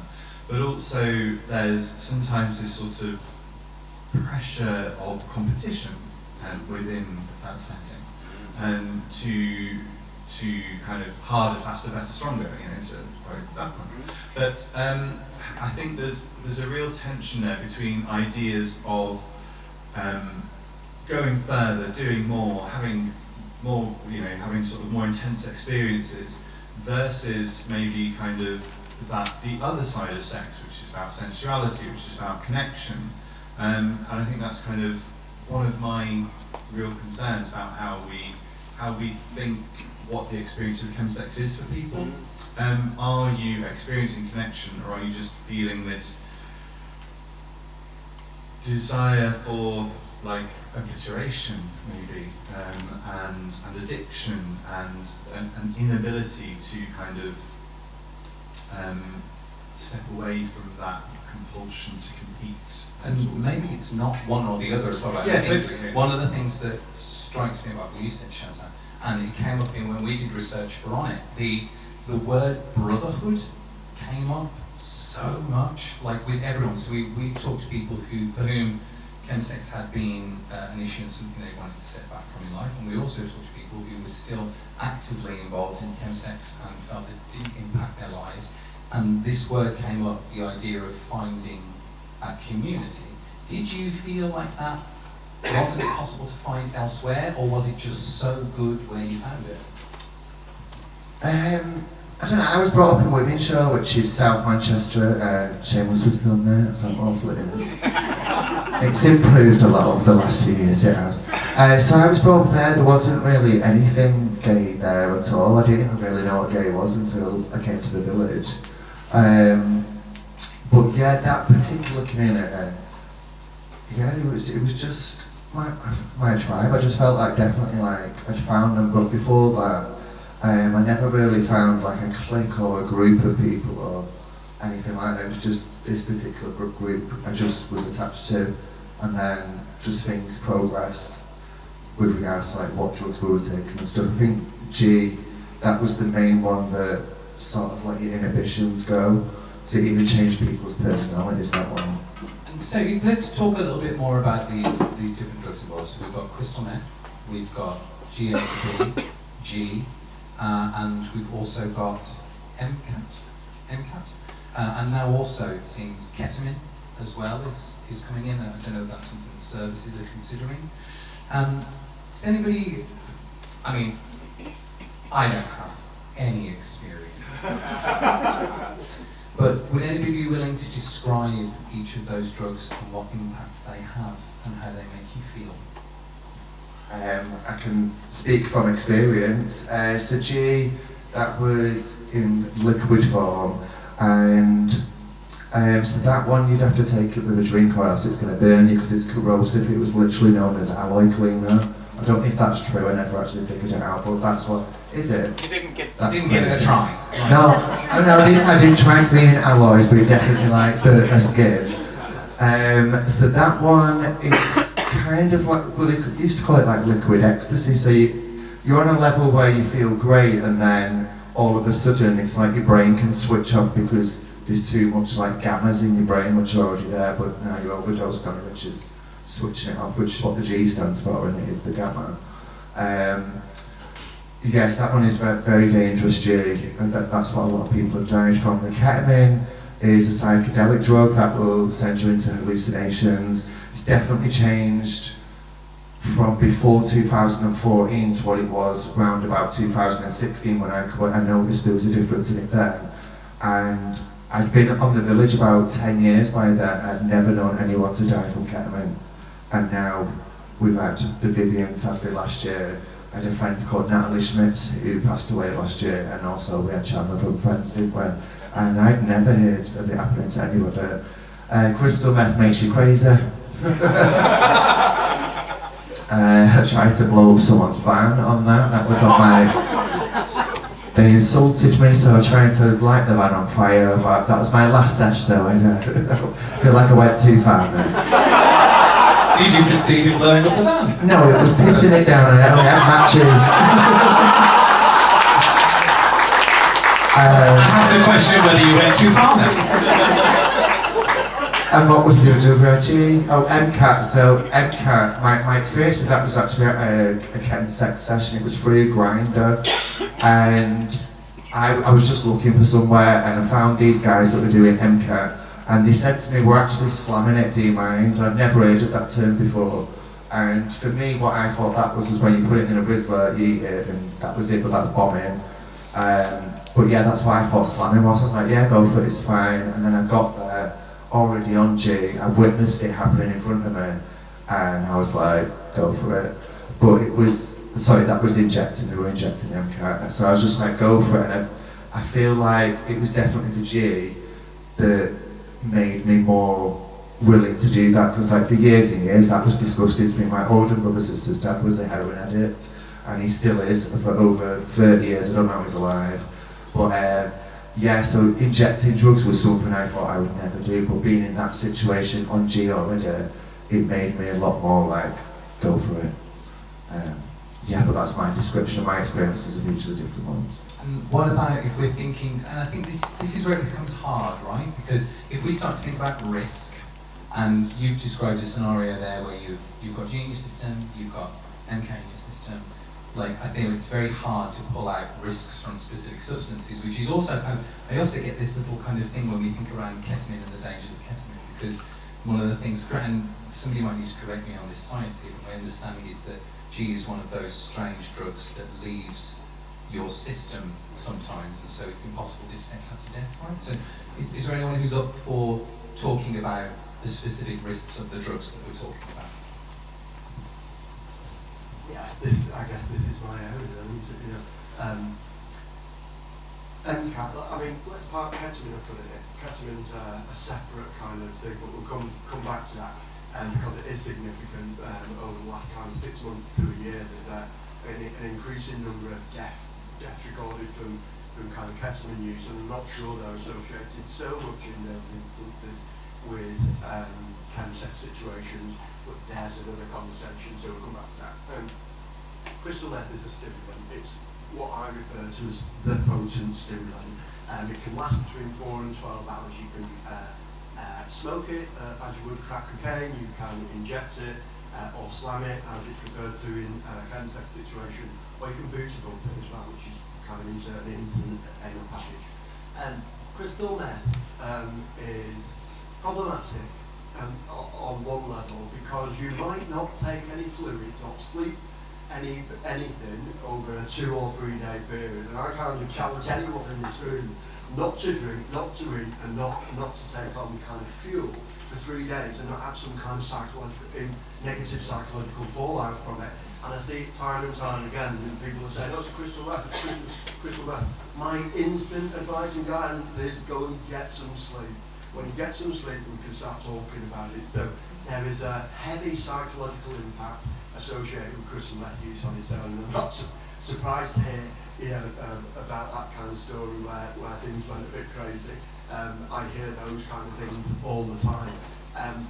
G is another beast, and it is absolutely a beast. You know, if you do not manage G properly, the dosing, the kind of who's dosing you, how you're kind of taking it on board, how you're purchasing it, who the dealer is, all that kind of stuff, you're not necessarily going to be aware of what you're getting and how much you're taking. So if you're not familiar with it, the dosing recommendation, if I can call it that, is kind of 0.7 millilitres to 1.3, and that's the kind of advised guidance we give around dosing. And people are taking a hell of a lot more. People aren't, you know, they're off their heads. People are off their heads, and they're trying to dose and they're trying to manage their doses. So they don't get it right. You know, the overdose window from optimum high on G to overdose, the margin, to overdose is really short. If not one of the shortest margins on any of the illicit substances that we kind of work with. So people go over quite regularly, and that go over in a consent situation raises all kinds of problems, as you can imagine, you know. And one of them, which is going to be discussed later, is the kind of problem around consent. And you know, there's a high rate of people kind of presenting with, I don't know if I've perpetrated a sexual assault or if I've been sexually assaulted, because they've been in and out of that kind of conscious state under the influence of G. MCAT is something, when I first came on board 5 years ago, was the stimulant use, or referred to as the stimulant use.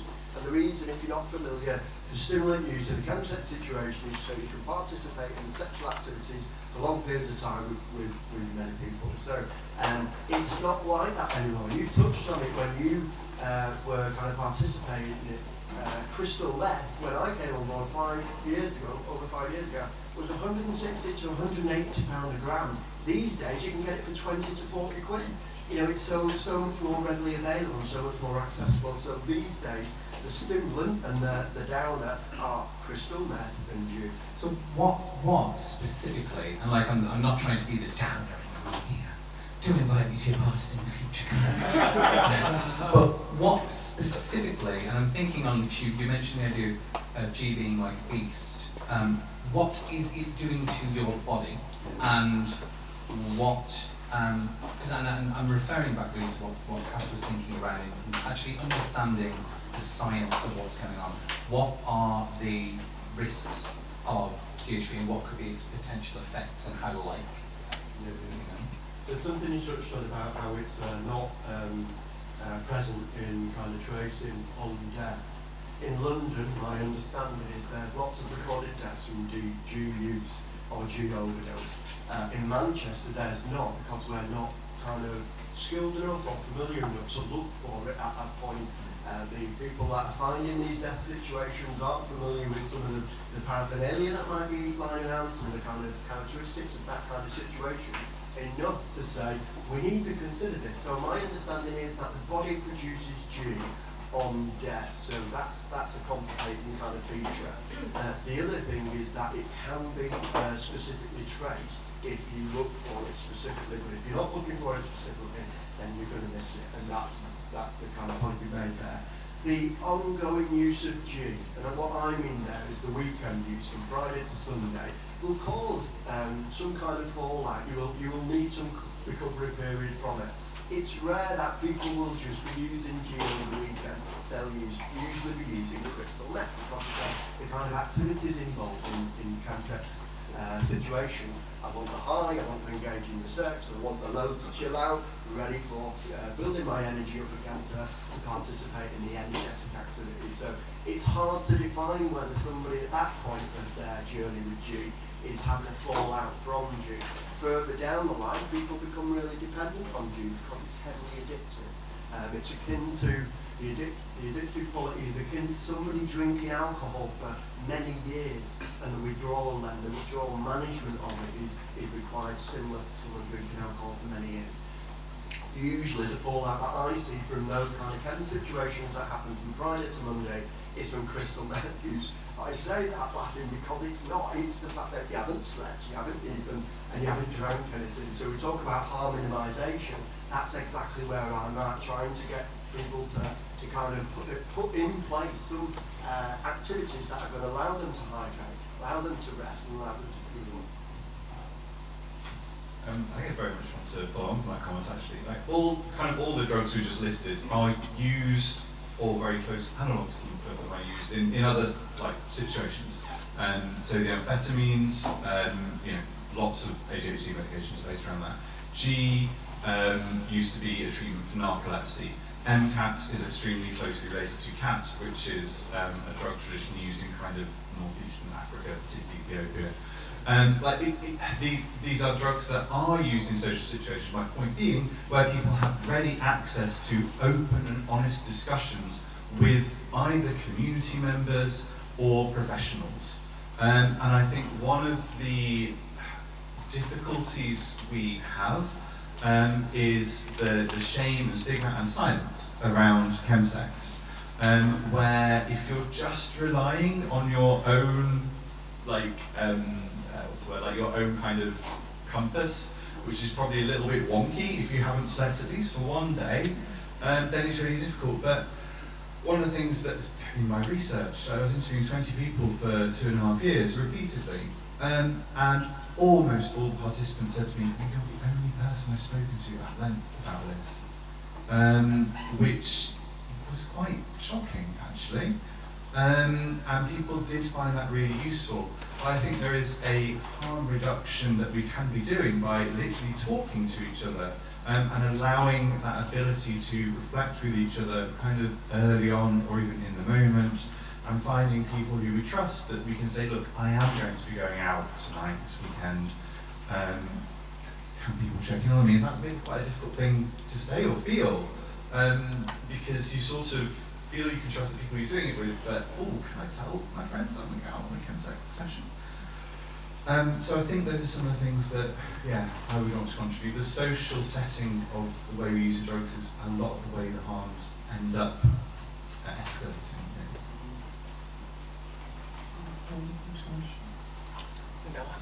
You don't want to do something? Well, I'm shocked. Remind me of the question. Well, I think we've moved on to harm reduction, and you may have a different perspective on this than everybody else. Do you feel there are ways that harm can be reduced, and in what instances do you think that's harder? It definitely had effects on my body, and it's still even got effects now. One of the effects it's definitely had is on my jaw. It just clicks all the time, so can't really be snugging people. I don't know if you'll be able to hear it on the mic, shall I try? So that's an effect after it. Don't go to the cinema with Shazza, she's in the back row. You'll get no peace. I got tasered as well in psychosis, which, that was an experience. So these things that happened. I spent 5 weeks in hospital as well because my bowel nearly burst. That was like the middle of, I don't know how to describe it, the middle of like my time on drugs. I spent a long period in hospital. I was in and out of hospital, and I've not even been in a hospital for 10 years, so it's definitely the drugs that did all of that to me, because it shows, doesn't it? Because since I got clean, I've never had to see a doctor or anything. So It feels like such a hard thing to find a balance around, right? In terms of, and it's back to this idea of, for me, personal freedom, and the idea of my body, my choice, all of those things that are so critically important to us as queer people. And I think, how do we balance that with our desires, particularly for people who, so I've got friends who regularly take GHB, say regularly, like maybe once a month, once every 2 months.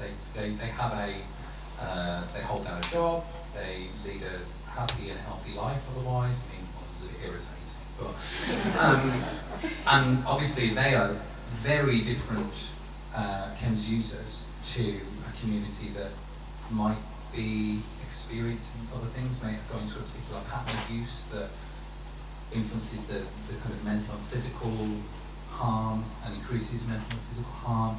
How do we balance that idea of our personal desires and our personal right to choose, with our commitment to a community, with our sense of looking after ourselves, with providing services, because obviously not everybody who uses chems have the same experience as you. What do you feel?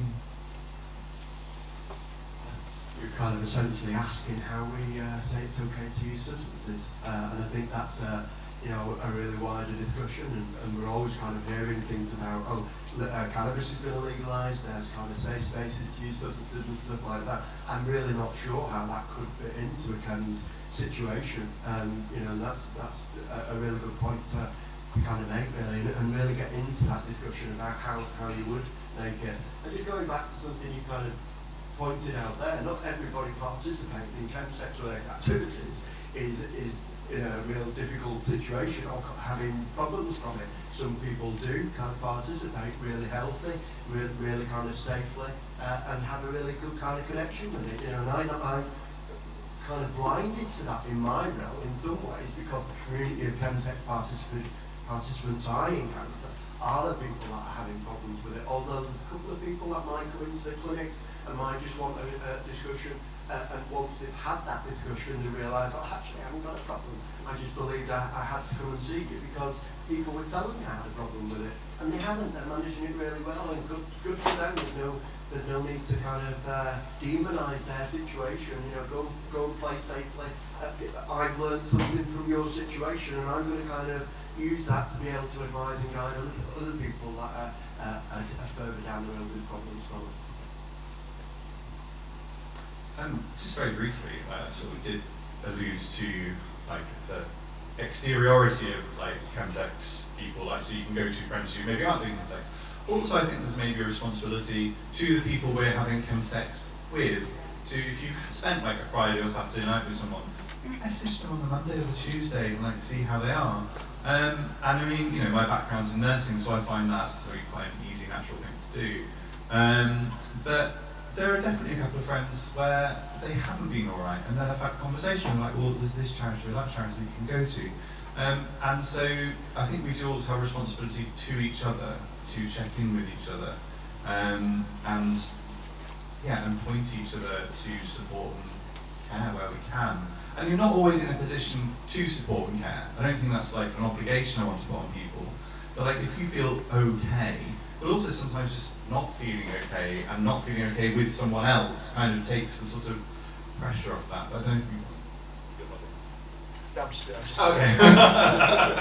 I wonder as well whether there's, when we think about chems, you've identified the kind of 3 key drugs, which to me seem like radically different substances. And I think there's a little bit of a black box around that when we talk about substances. We do it all the time with drugs and alcohol. And like, I think there's one good point to be made around the fact of, do you know what, I love weed. Medicinal, of course. It's a prescription, and it's not my prescription. But I guess it was someone's prescription somewhere down the line, certainly NHS quality. But, and yeah, I've had friends for who have had cannabis-induced psychosis. And who have really struggled getting off. And like, so any drug can be a problem, like you say, any drug can be a problem.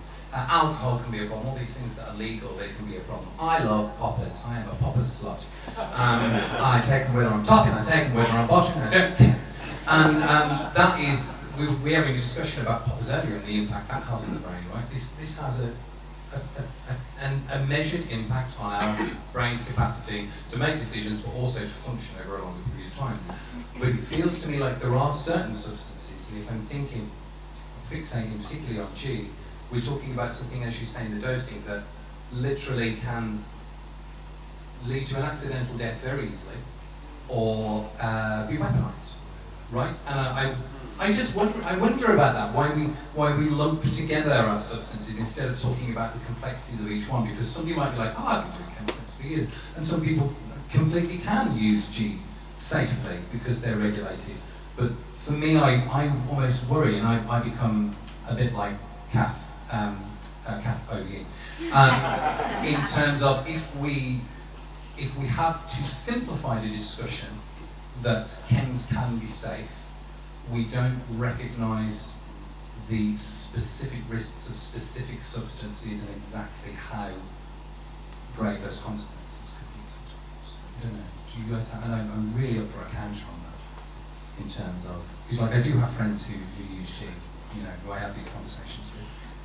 I think specifically with G, a lot of the deaths that I've heard of over the years had a lot to do with vodka, as people were drinking.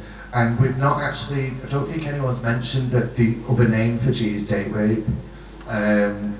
So people are using that spike and people are not realising how much that person's actually had to drink throughout the night. And then that's how people are overdosing as well because, yeah, like you said, people are using it to weaponise. I'm really conscious that I want to go to questions. We haven't got very long for questions, so if people could raise their arms if they've got one. We've got loads of questions, folks. Sorry, it's going to eat into the lunch. I'll come over here to go first question over here. Yeah, so my question's about detox. So many years ago, myself and Duncan Craig OBE used to work in harm reduction. I can tell you people, you know you make that. I thought you stuck with something else. And if I remember rightly, Duncan, correct me if I'm wrong, you had a client who needed a detox. First in the country. Yeah, and was there one bed in the whole country for No, a we detox? had no bed. There was no beds. But what we had to do, we had to invent a bed and also have an ICU bed because we didn't have the protocol in place to ensure that we could do it safely. Yeah.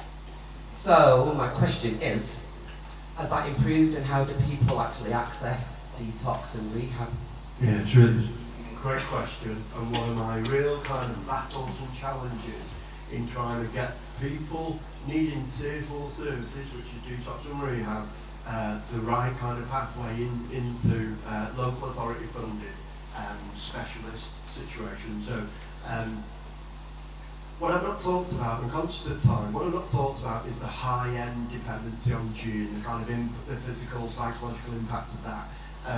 We're talking about people highly dependent on G, living chaotic lives, maybe taking crystal method, even crack cocaine as well, you know, being found in streets and kind of being picked up by ambulance service.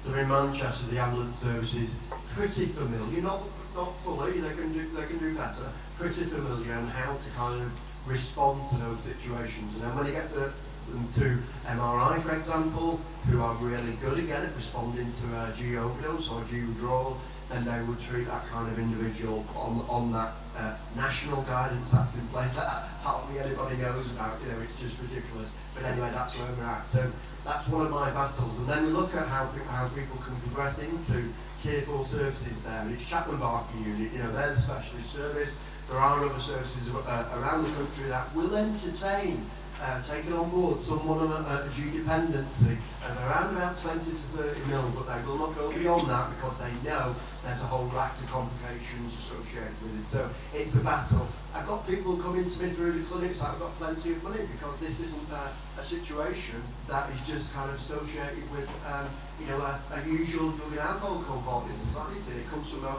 wide, broad range of kind of people. So some people come to money and say, I've got this money, I need to go to detox and rehab. And I'm like, okay, that's really good, you've got the money. It enables us to look at other options, but we still need to do the preparation work. We need to get you to a right dose of G so that the facility are going to be able to manage whatever falls out. So a couple of people that I supported through Chapman Barker unit have had to be put on under a section 2, which means you can't keep themselves safe to the dangers of others for 2 or 3 days at a time, and then the kind of support from Chapman Barker unit kicks in and they level out. But those 2 periods, these 2 people over those periods had no recollection of that. You know, G withdrawal for a heavily dependent user is absolutely massive. Sometimes going through A&E, they might need intubated, put into an induced coma for a couple of weeks till their stats kind of stabilise, until it can be managed while they're conscious. I wondered if I could talk about some of the things that are leading to chems in our community. And what I'm going to say, partly as a gay man, I know it's worse if you're a queer man of colour, a trans community, but it is experienced by heterosexuals as well. I think there's a few things. There's a real body dysmorphia in the community and an expectation about how you present. I think that leads to this. There's an issue of loneliness in the community, and both of those things are exaggerated by age and an ageing gay community, a lot of which we're living with is survivor guilt from the AIDS crisis. I think there's, I'm afraid you talked about we're good at sex. Not everyone is, and the pressure to be good at sex and when sex fails. The hookup culture, the difference between shagging a random and actually shagging somebody you've been on 3 dates with and you like is a very different pressure. And I had a 3rd date with somebody this week and we got to that stage and it wasn't great, and I still feel really bad about it 3 days later, and I feel really bad for them and I feel for me, and I think that's a really hard thing that we aren't able to talk about. And I think there's an issue about HIV with this. We think, I run the Terence Higgins Trust, which is a genuine honour, and we think the statistics seem to be about 40% of gay men living with HIV have done chems at some point. And I'm not living with HIV, and this is not my experience, but I listen to testimonies very often. And speaking to people who say, it's the first time I can have sex again after my diagnosis without thinking or worrying I'm going to pass on the virus or that I'm returning to the place where I got the virus. And one of the things that we live with the stigma is 9 out of 10 people living with HIV know that if they take their medication, they can't pass it on. What Darren earlier referred to as U equals U. Only 6 out of 10 believe it. And that's where that stigma exists. And for that group of people, chems is the best sex they've had since their diagnosis. And I think that's a really big thing. The other thing, and I had the opportunity to meet the Prime Minister last week to talk about some of these issues, and I raised it with him. I have a friend who meets somebody on a Thursday or Friday night, and he uses a Sharpie to write on his back and on his torso, "If asleep, don't fuck." And the bit that I find you want to be non-judgmental in this space, and we provide a service called chemsex.co.uk. 1,500 people have done a self-assessment tool. Do I spend too much time on Grindr, too little? Am I spending too much drugs? And it gives you back your answers. There's no judgment at all. We just repeat back to people what they do.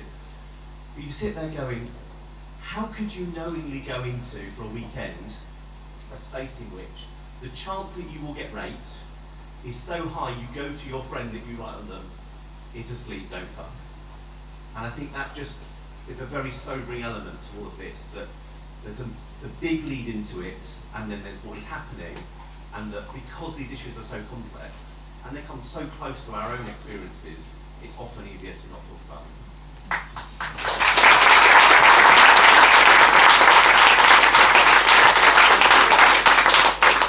Are you telling me to stop?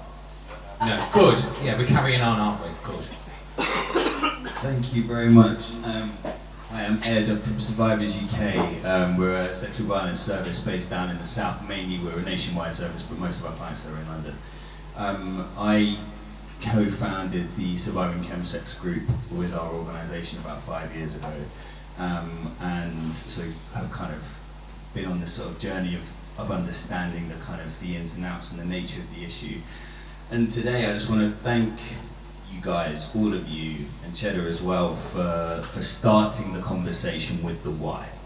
Because I think that I've been involved in lots of conversations about chems over the years, and the focus is always stolen by the drug use, by the potential for sexual violence, which of course needs to be discussed. But it's the focus is hardly ever on the why, the social isolation, the discrimination, the sense of community, all of these things that always come up in our conversations in our groups. One of the most interesting things that I have heard from a client when we've been talking about why chems was this sense of we've all faced some kind of discrimination, all faced some kind of marginalization, and it's a sense of resistance, like it's a sense of kind of like you have like this kind of very sort of clearly structured heteronormative society where there are certain people on the top and we're ground underneath, but they have no fucking idea what this is like. And that's the sort of the draw. I found that to be kind of one of the most interesting things that we've been told. By the way, I've been rambling on. I just want to also say, like I said, we're a nationwide service. The services at the groups that we run are on Zoom. Anyone who's experienced sexual violence and also been involved in chems can access them, like male, trans, and non-binary clients. And yeah, anyone who wants to come and have a chat, make any kind of referrals for anyone they think would benefit from the service, let me know. Just to correct, I didn't say everyone was good at sex. I did just say it's one of the only areas we're allowed to excel. The door was open, not everybody gets to walk through it. Who was it? Are we all right to continue? I feel like these are really nice. Are we good? We're going over into lunch. I'm sorry about that, guys. So I've got one over here. Have I got anyone closer to me? I like this. It's very town hall vibe, isn't it? Very town hall vibe. Do you want to do it? Do you want to add? The boss is calling it. Sorry. So I just want to, what Richard was saying, I think is so important, and Ed, like how we, so I'm Duncan from We Are Survivors, how we started this conversation with George House Trust was about why. That's kind of where it started from, and it started from, effectively, I got offered some money from the Ministry of Justice to kind of look at what are the areas, particularly around male sexual violence, and nobody was kind of having those conversations, and it kind of started with Stephen Port. And I just want to kind of support what Shazza was saying before, because what people have kind of forgotten about is the way that drugs were being used by Port for those 4 lads. And it wasn't just, here, have some of this. There was a spiking element. Stephen Port mixed G with lubricant, for instance, and then made up this big story about this was special lube. Well, nobody was talking about that, so kind of people were coming along like, well, okay then. And, you know, for Gabriel and for the 3 other lads that were murdered, let's be really clear, were murdered by Stephen Port. I think we owe it to them to have these really important conversations. And as I said at the very beginning, it's really important that we don't kind of get a bit too Debbie Downer on it all, and we kind of say, you know, this is all bad, and, you know, because it's not. However, let's get fucking serious and say, we need to stop pretending that this is, in some way, shape or form, this is kind of something that happens to somebody else. It doesn't, it happens to us all, and it's really important that we don't forget that. Yes, let's have some fun and let's do what we need to do, but let's also recognise the really serious side of this as well.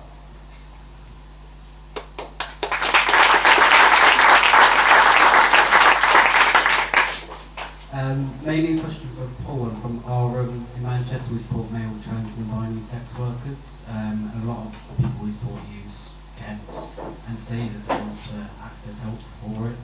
We find it really hard compared to people who want to access other support for other substances or alcohol to get people to the door of the Reach Clinic. There's something different about chemsex that people really struggle to get to that point of support. What more do you think we can do as a support service to get people to your service? I guess kind of a question for Shazza as well, like what could someone have said to you at that time or done for you at that time that would make it easier for you to get to something like the Reach? For me, yeah, whenever I get, because I'm very open about my drug use, especially when I started drag, so I always get like some of the younger queens coming to me asking how I got off it, and I always say it's because I wanted to. If you don't deep down want to, if there's still that little feeling of next weekend I might just have a dabble, you're not going to quit. You have to want to quit. It has definitely got to come from you. And as much as you signpost them to a service, it has still got to come to them, from them, to actually use the service as well. So there's only so much you can do with that. They've got to do some of the work as well. Thank you. There's only so much money for a Reach practitioner. We've had funding in place for a part-time practitioner with the NHS and local authority. Things have dragged their feet, and this, that and the other. The ideal would be that we would be able to come out to you as we have in the past. We'd have conversations, familiarisation of the approaches to take, conversations to kind of entice people into, again, having those conversations with a specialist consent practitioner, if that's myself or somebody else that maybe LGBT. So we've got the funding agreed again.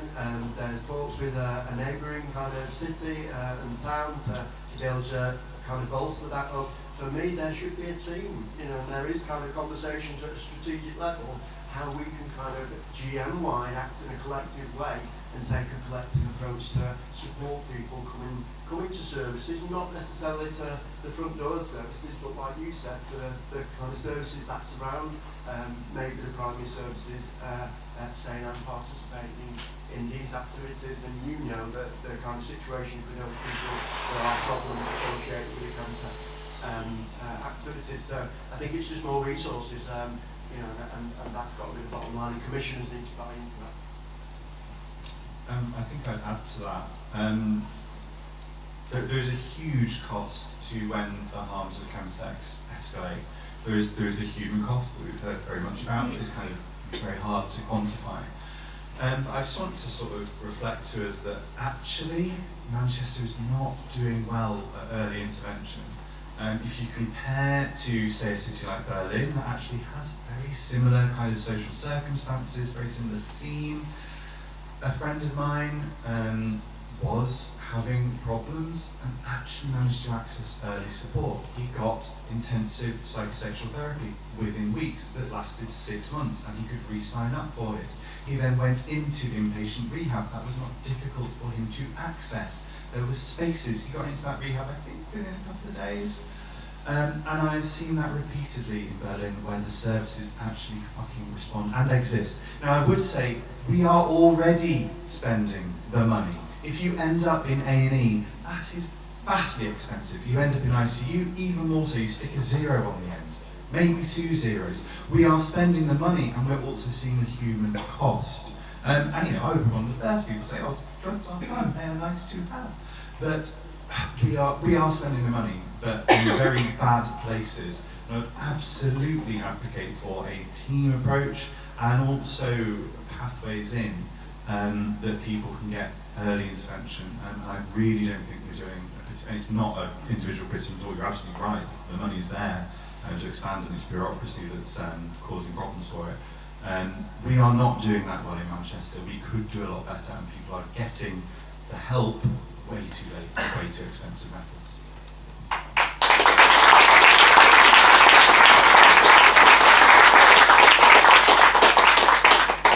So I'm a clinical psychologist, but I used to work within a drug and alcohol service.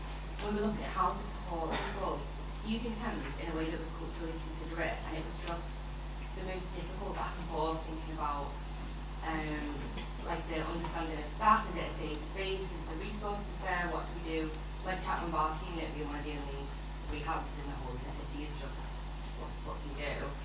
And so we tried to do a project which was like service user level involvement from sort of bottom up, interviewing people. I think you, but I just came up against like barrier after barrier, and I didn't know where to start. And I think, what would you guys think is a good place to start moving forward in other services? This is a massive question. Moving forward in other services, like where to start? Like, do we start with the whole team approach? Do we start with training? Is it a case of funding? It's just about moving forward into other services. I want to take this learning and keep this part of the conversation.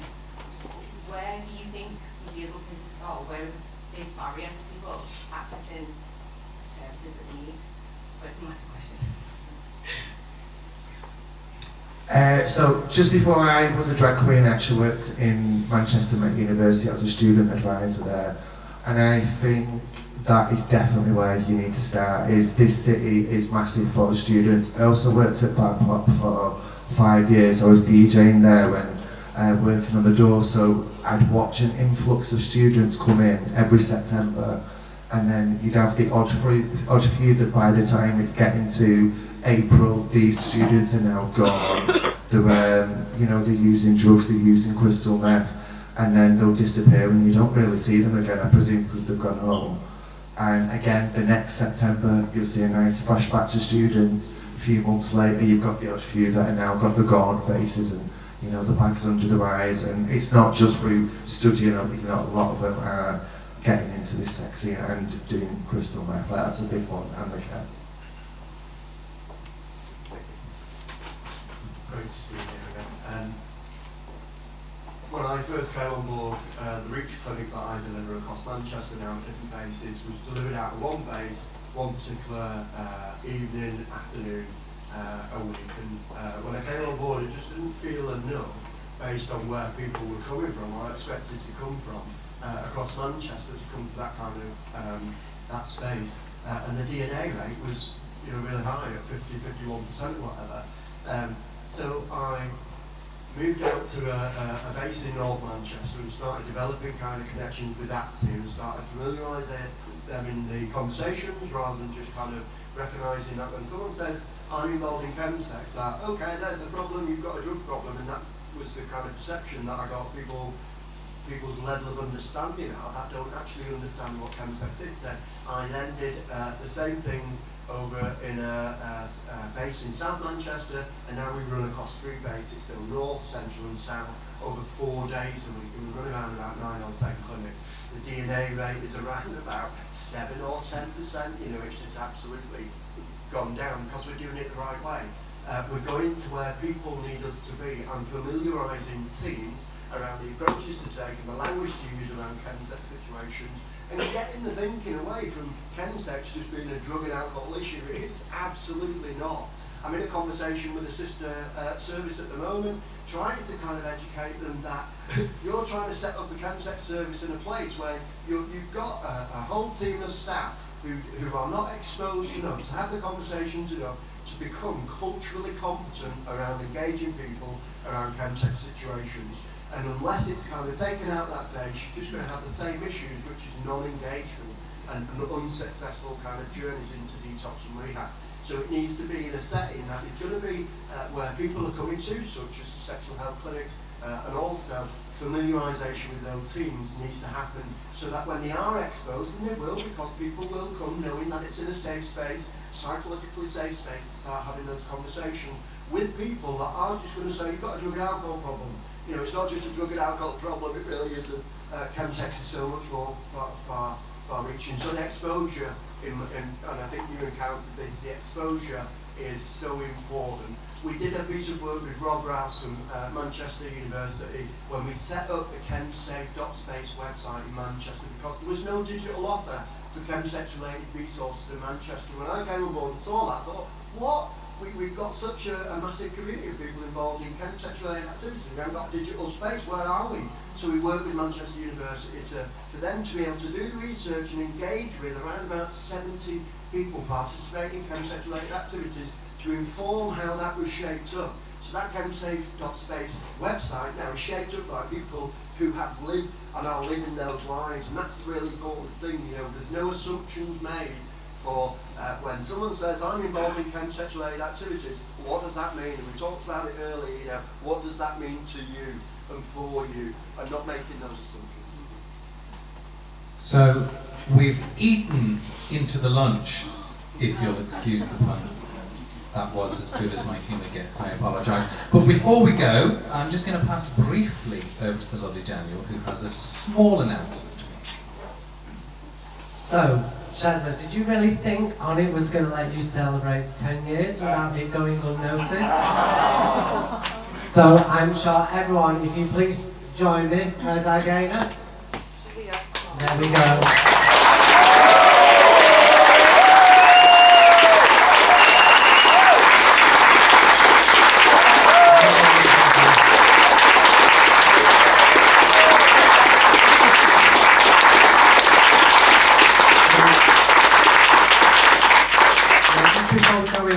Shazza is one of our original queens from Onnit, who really kind of jumped with both feet into the campaign, walked Pride with us last year, has recently been raising money because they've been doing Dry January for We Are Survivors and the organisation, which we really appreciate and thank you. You're probably going to have a huge hangover tomorrow when you kind of break your dry January. But yeah, thank you so much, and here's to the kind of the next 10 years.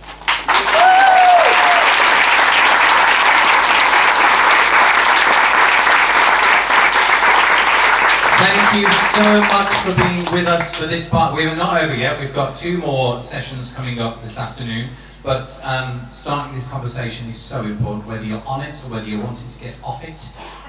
It's just so important that we talk about the complex stuff, the stuff that makes us uncomfortable, because you know what? It is our bodies and it is our choice, so we should understand everything about it, including all of the implications to ourselves and each other. Please give a round of applause for the wonderful Paul. Who did come out today as a heterosexual man, and yet still said animal bombing. And so I'm so proud of you, Paul, and that's why you'll always be welcome here. The wonderful Maurice, whose research is available online to download for free, because that's what we real true people do. And of course, my amazing dear friend and sister, Shaza Felix.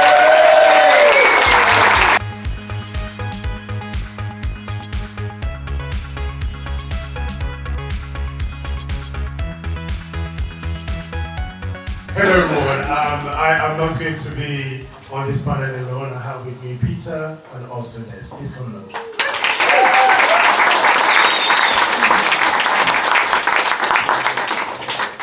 Very well, we're going to dive in straight away. Chela, you did an amazing job for the first 2 sessions, so like you said, there might be some overlaps as well. Hello everyone, my name is Judy Macaulay. If you forget my name, just remember the happy, holy homosexual. Yeah, that ties in with my religious work as well. And I can see that there is somebody from the Perpetual Indulgence Ministry. Very well. We're going to be talking about HIV, and you know, I'm sure from the conversation earlier today, we know that HIV affects everybody. And I just love the caption that is in the brochure, and I'm just going to read that out. And I'll do a little bit of my own journey just for a few minutes, and then I'll talk to my colleagues here. It's not a sin, and thank you, Natalia. Natalia's in the house. Put it out together for me, Natalia. It is certainly not a sin to live with HIV. But unfortunately, stigma and discrimination are still alive and kicking in 2026. After over 40 years of delivering groundbreaking support, services and campaign in Manchester, in this session, we hear from George House Trust and their innovative positive speakers about the impact of HIV in their lives and what we all should be doing to support our communities, not just in the world of chemsex, but beyond. Let me start by saying that, you know, this month of January 2026 actually marks 23 years of my own HIV diagnosis. You know, I usually put a post out, you know, in January, but this year I didn't want to put anything out. But honestly, when I stood at the back, I said, Julie, share the message because somebody is going to come across your post very soon. So after today, I will make sure that I share the message before the day runs out. But also, within that, you know, having been raised in a very conservative religious community, I came out as gay. Just imagine coming out as gay as a Nigerian child is already a problem in itself, you know. As a Christian, I've been called an abomination. But you know what? I mean, even with HIV, they also say, oh, that's the punishment for your homosexuality. But I'm still a person of faith because I'm also a priest. Oh my God, it's complicated, doesn't it? But having said that, I think the reality is that, you know, we find the courage to move on. And I'm sure that there are 4 things that you've heard over and over again. And that's the HIV-related stigma, HIV-related shame, HIV-related denial, and HIV-related discrimination. And I trust that, you know, we as Solve and George House Trust, obviously in the time that they've been around, we've been doing a lot of work to make sure that we break all of these things down completely. So with me today, I have Des. Des, you're going to introduce yourself and tell us a little bit about your work and your journey with George House Trust and live with HIV as well. And of course, we'll come to Peter, who's going to share some lived experience with us and also how the work is extended into the region. Go ahead, Des. Thank you. Hi everyone, I'm Des, hi. I've been with George House Trust just 1 year. Best year of my life, genuinely. So the work that I do for George House Trust, I am very fortunate to I manage the peer support, so the peer mentoring program. So one of the things when somebody is diagnosed with HIV that really makes such an impact to their lives is to have somebody else to talk to, somebody else that has been there, somebody that has a commonality with you, somebody who has felt, as Judy just said, discrimination, shame, the stigma, you know. So I'm responsible for having my little pool of absolutely fantastic mentors. Honestly, they change lives. These guys are incredible. So I'm the person that matches them up. It's not the fastest process because I don't want to mess up putting somebody that needs support and just throwing anybody at them. I want to make sure that the person I'm offering to them is going to be the most, like, the best match for them, if you like.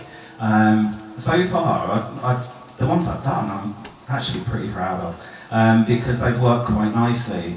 I think one of the things that I would say is a challenge in my role is sometimes people will disengage. They might encounter, you know, somebody that's discriminating to them. They might self-shame. They might be going through all sorts of different things that make them kind of pull away from the service. So other things that we do at George House Trust, just kind of jumping away from that. Sorry, I'm on a roll. Judy, that's it. Okay, I'll fill the hour. So other things that we do, I just got to kind of rave about. Last year in the summertime, we expanded our offerings. So we look after the Manchester region. We also, as Peter comes from Liverpool side of our services, but we decided to expand our offering, and that was with a team of peer navigators. So all of the satellite clinics around Greater Manchester, we've managed to put somebody in there now. So when somebody is going and they're getting the news about their diagnosis, we've got somebody there that is holding a hand out to them. Somebody that's saying to them, everything's going to be okay.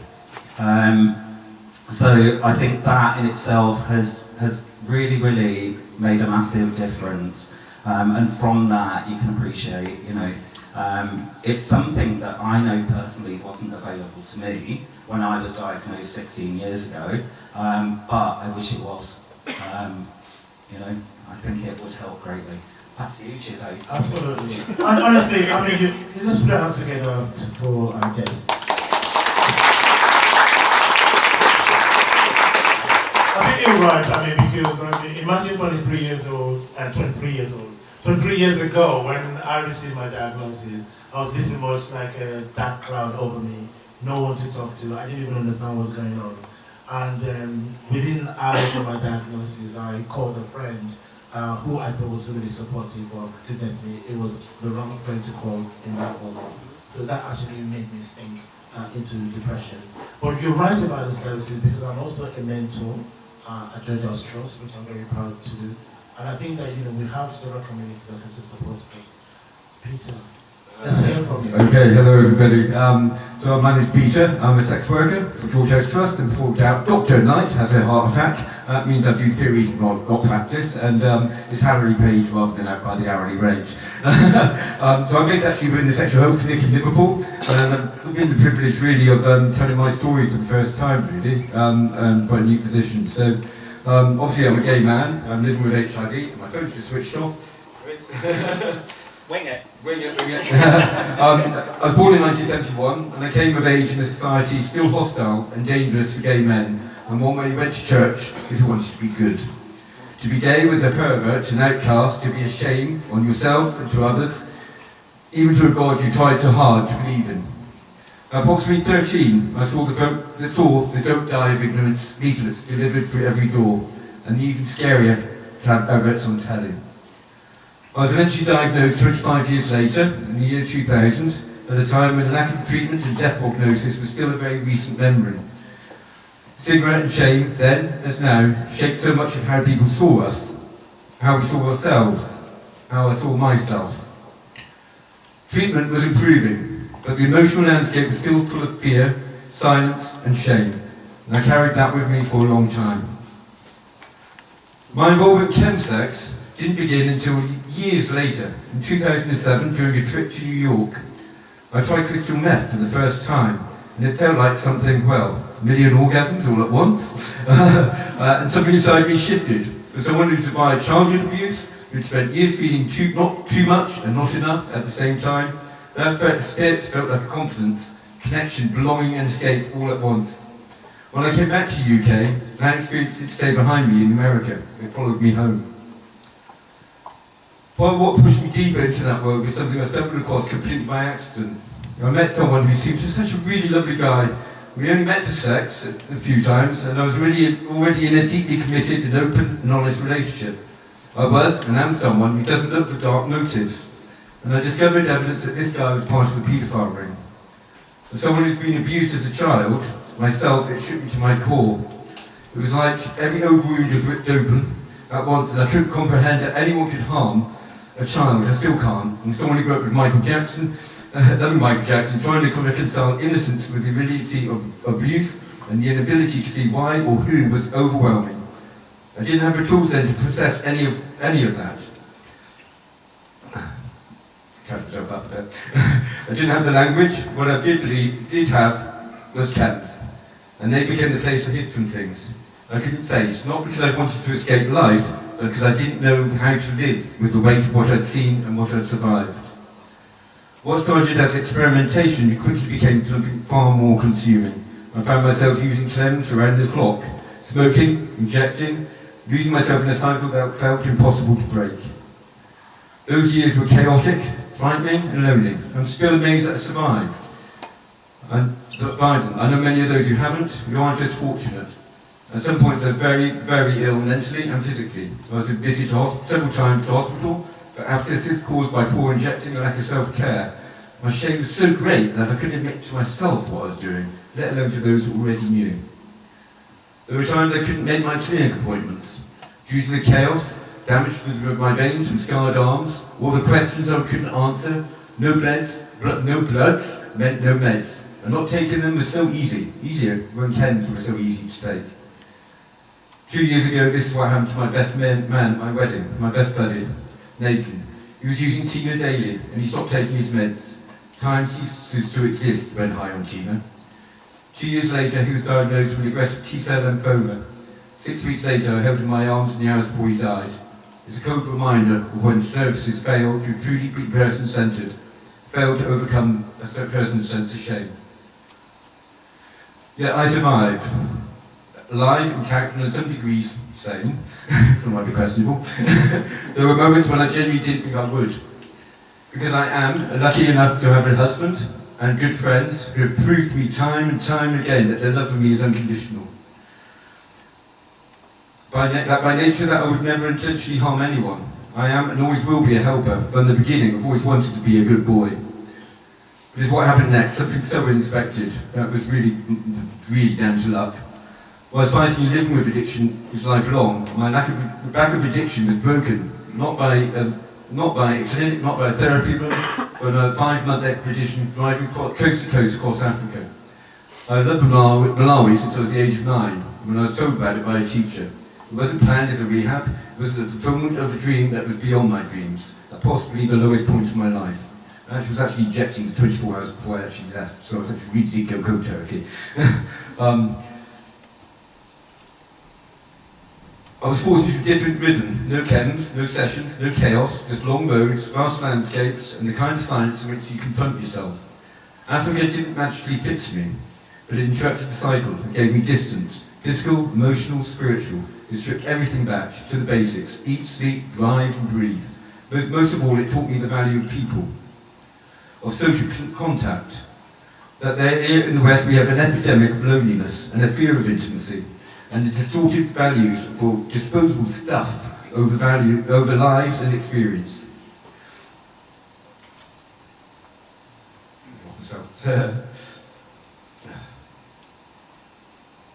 Okay, take your time, so I find myself here.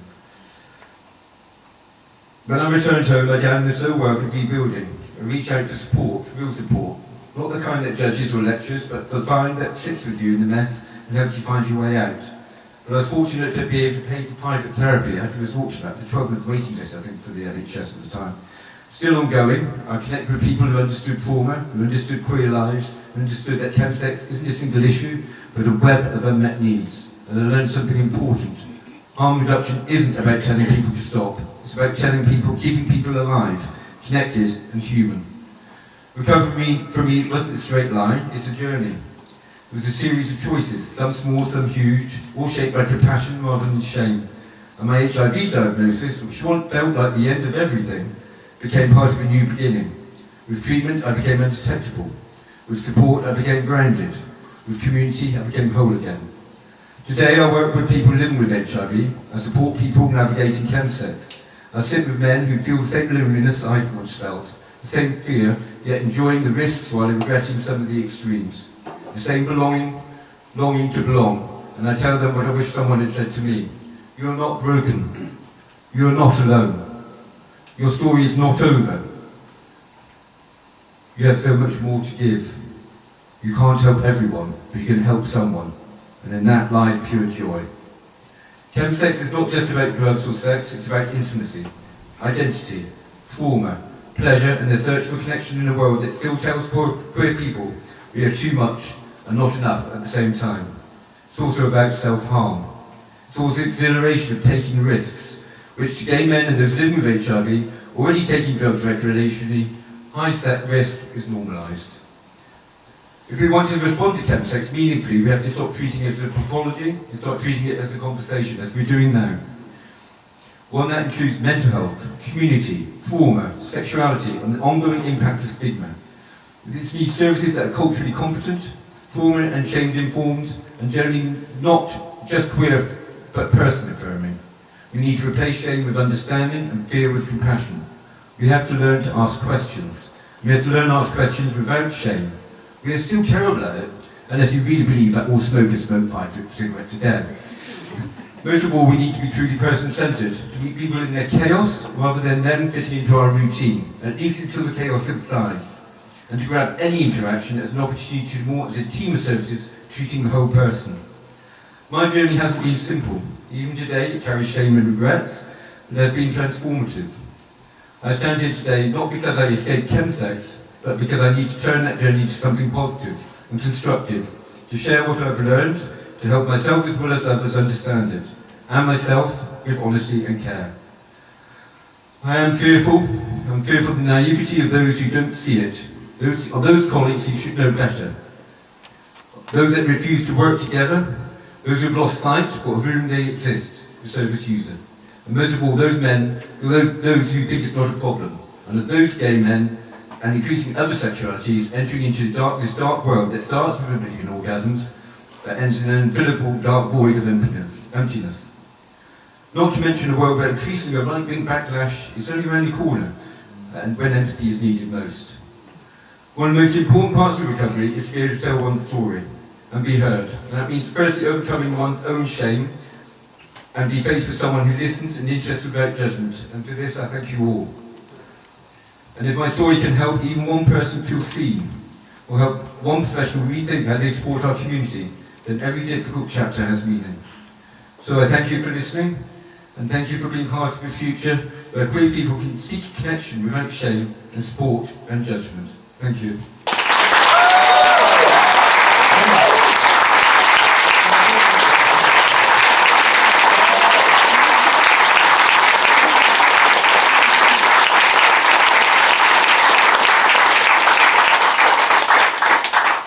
It takes courage, to be quite honest, to do that. Thank you so much, Peter. And I didn't want to interrupt you as you were sharing that. I certainly did not. There was no no need to interrupt you. It's just necessary for you to share and let people listen. And I think when we come to talk about lived experiences, these are the things that we want to hear. You know, the trials, you know, and the successes. We want to hear about all of them. But before I go back to you, Des, because there's something that you shared about the mentoring support at George House Trust. But before I come to you, I want to ask Peter a couple of questions. And for you, Peter, is you just shared with us an incredible experience. So what kind of support made the biggest difference at the key moment in your journey, which you shared quite a few? What was that key moment and the key support that you felt that you received? That's really difficult. I did reach out to services when I knew I was really in trouble. Saying I was injected 24/7, literally just block out thoughts which I don't want to have. And there was a service in Liverpool at the time, and I had to actually educate the person who's doing the support, directing them to do research, different texts and things. So it actually came that I was actually helping the people who were meant to be helping me. And in Liverpool, in the situation today, we're just starting off a new service for people who are involved in chemsex, and it's really important to me that those services engage together, that we don't duplicate, and that we work in a coordinated fashion, and a person-centered, in a holistic person-centered way. It's my frustration when you see people saying, well, they've not turned up for their appointment. Well, because they probably remembered it tomorrow. In fact, they turned up in a minute, you grab them and you see them at that time. I've got one client who I'd seen for about 3 or 4 weeks who disclosed to me, it's in the third session, that he had an injury in his arm, and that was just pre-abscess. And I went to one of the HIV nurses who said, we'll send you to a walking centre. This is a guy who's taken 3 weeks to disclose to me who's actually been involved in chemsex. There's a huge hurdle for him to send to the walking centre. He's going to have to wait 6 hours and disclose to somebody who knew nothing about it. That's not a service. Luckily, the head of HIV actually saw him there, and that saved £400,000 to the NHS. In their hospital admission. So that thing saying about saving money earlier on. I think we're still at the beginning. I think we're lucky in Manchester because we can look nationally, internationally at Berlin, places where they've got excellent service, and not just take that excellence, steal it, but actually build upon it. And that's my ambition. Yeah. Thank you so much. Hold on. Do you know, a few years ago, I took part in a series, a program where we had people that have been diagnosed at different times over the last 40 years. So people that were diagnosed in the early stages, people that were diagnosed maybe a decade later, and so on. And the idea of that documentary was to measure, how we respond to HIV care. And there were people that were diagnosed, like say last year, it's just another thing we move on. And I think that is the virtue of the experiences that we share, and also the work that organizations like George House Trust, we as survivors have done. So, just going back to you, Peter, I'm sorry, hold on 1 second. Now that you're in Liverpool, how does the Liverpool service context shape the way support is delivered? Considering that, you just told us that when you were diagnosed, it was very poor services available. How does that change? Disagree. I was actually with George House Trust who actually supported me taking my employer to court, so and we won. I think in Liverpool, I think nationally there's a real naivety. I remember going to a chaps conference 20 years ago where they said that crystal meth was just arriving in London. And I responded to that, you're bloody joking, they're dealing it in Leyland, Lancashire. And in Liverpool, the same naivety, we're not seeing it through the door, nobody's asking why, they just think it doesn't exist. You can't see it doesn't exist. And that's backed up by data, because there is no data, so it doesn't exist. I asked my dealer how many people he was dealing to per week in Liverpool, and he's dealing to 500 people, and they're dealing on, that's just one dealer of crystal meth, so that is going on.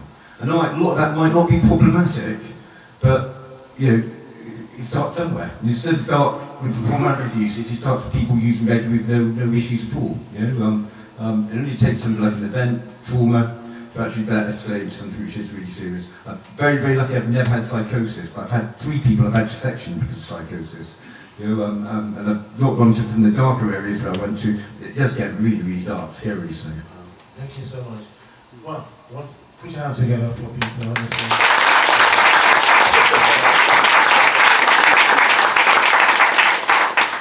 I think the services are definitely important. I moved from London to Manchester 4 years ago, And honestly, even before I arrived in Manchester, I've already signed up with George Trust. And honestly, within a few days of me being in Manchester, I've already attended my first peer support group called Calabash. And I love it so much. And yeah, I was there last night and we did have jollof rice. Which is a deal, it's a big deal, trust me, if we come to Calabash. So Des, back to you. From the work at George Trust, how will you describe the current landscape of HIV support in relation to chemsex and indeed to other things? Okay, so you know, through the other sessions, obviously, we've talked about all the kind of connecting pieces. When it comes down to the landscape regarding HIV, with the layer of chemsex coming into it, within our services, you know, I'm looking directly at the person that works for our intent support. So we're talking about, you know, Peter shared, and thank you for that. I have to say, crikey, you nearly got me. I've got a room full of people staring at me and I'm like my lips going, eyes are welling. Yeah, so I'll get you that later. But, you know, we're talking about people that are in the chemsex kind of, yeah, they're involved in the chemsex thing going on, and that reduces inhibitions. You mentioned, Peter, about not adhering to your medication. You know, these are the kind of risks that, you know, when people are engaging in chemsex, if they're not taking their tablets, if they're not aware of who, you know, if they're in like a state of euphoria and they're not aware of who they're engaging with, you know, it does open that kind of casket of risk, doesn't it? So I think the landscape, you know, we're doing great things. I think it's fantastic to have connections. So we work with Paul from Reach. So Reach is one of our kind of support networks when we do encounter people that are coming to us that are engaged in chemsex community. And also we've got the guys at We Are Survivors. So, you know, it's fantastic that we all kind of work in synergy and we go to each other for the support that we need. Fabulous. You know, I was just thinking back because when I first came out as gay, oh my God, when I first came out as gay, I was thinking, what did the new gay do? You know? You know, I'm honestly speaking, because obviously, I won't say I lived a sheltered life, but you know, as someone that's born and raised in a very conservative Christian family, the club life wasn't part of our life. So when I started to go to the club, it was very different. And of course, you know, when I went to the club, I didn't see people like Marcel, I didn't see a lot of black people. So I came back home one day and said, oh my God, I don't think black people are gay. And then I was introduced to a church community in London that was inclusive and affirming, the Metropolitan Community Churches, if anybody know about it. So when I went along, I was in Camden Town, I was also the only black person there. I said, God, this is really true, you know. Black people are not gay, there's no gay people in church. But I mean, the reason I'm saying this is because I want to ask questions around the services and the holistic approach.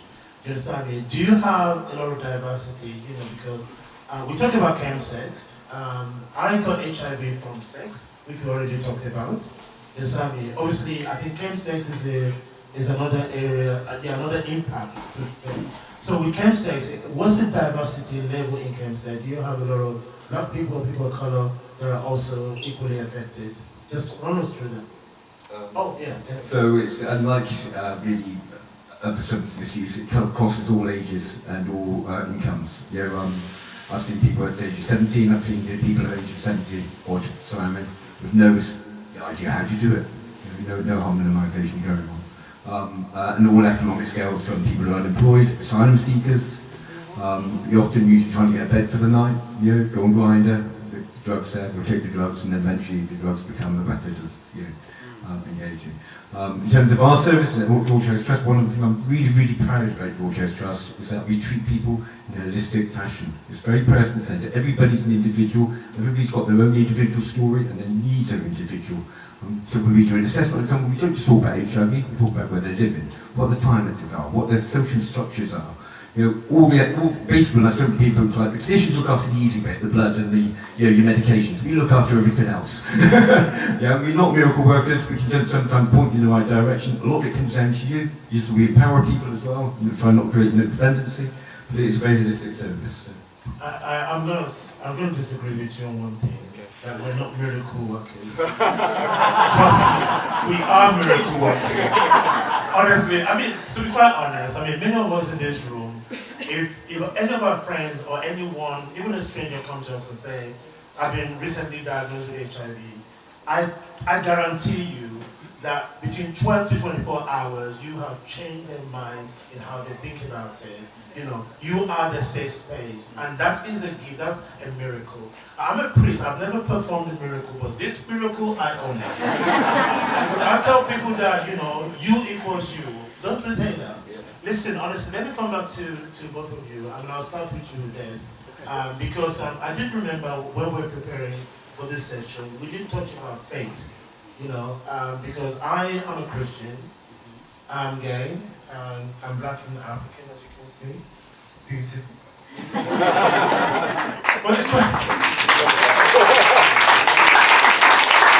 And I also talked about, I mean, honestly, there's this professor in London, I can't remember her name, honestly, for the life of me. But you know, but for many of you from London, do you know where Dean Street is? The clinic? It's actually next door to a church, St. Anne's Church in Southampton. So a lot of gay men will come to the clinic, you know, that have been impacted by chemsex and things like that, or even sex generally and their diagnosis. And they'll complain to this doctor about how they believe God is going to punish them and that they're going to hell. This woman literally took herself to the church to go and talk to the priest. Say, what the hell are you doing to my clients? This is what I'm saying. So, and I think it's important that we talk about faith as well. So, how can faith-based and community organizations work more effectively alongside clinical services? You know, even organizations like Georgia's Trust. Okay, I think with regards to faith, you know, when somebody comes and they appear on our doorstep, you know, faith is something that obviously we respect because, you know, everyone has their beliefs.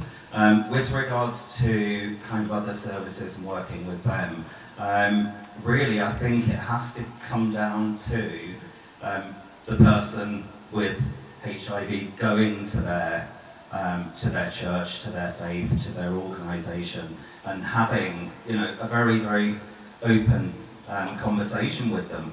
Get them involved, you know, just tell them the challenges, tell them how it feels to be living with HIV, and to, you know, to kind of throw the ball into their court, if you like. You know, as an organisation, we, as Peter mentioned, you know, we're all about the person. So, a very holistic, person-centred approach. So every single person gets the respect from us that they well and truly deserve. That's very good, thank you so much. And I think that the others, let me probe you further. I'm doing a good job. I think with the mentoring program, for example, honestly, I think that, you know, for those of us that sign up to be mentors, you know, we put down all of our different criteria and things that we do and interests. And of course, when people also come to be mentored, you understand me, it will be great to match this one. Do you get a lot, do you get maybe one or two people that talk about their faith and their struggles, and if you can match them with a mentor? How has that worked so far? Yeah. Absolutely. So I mentioned earlier about it not being always a fast process. Some it can be really, really quick, and I can spot it immediately. I have other like challenges, whether it's faith.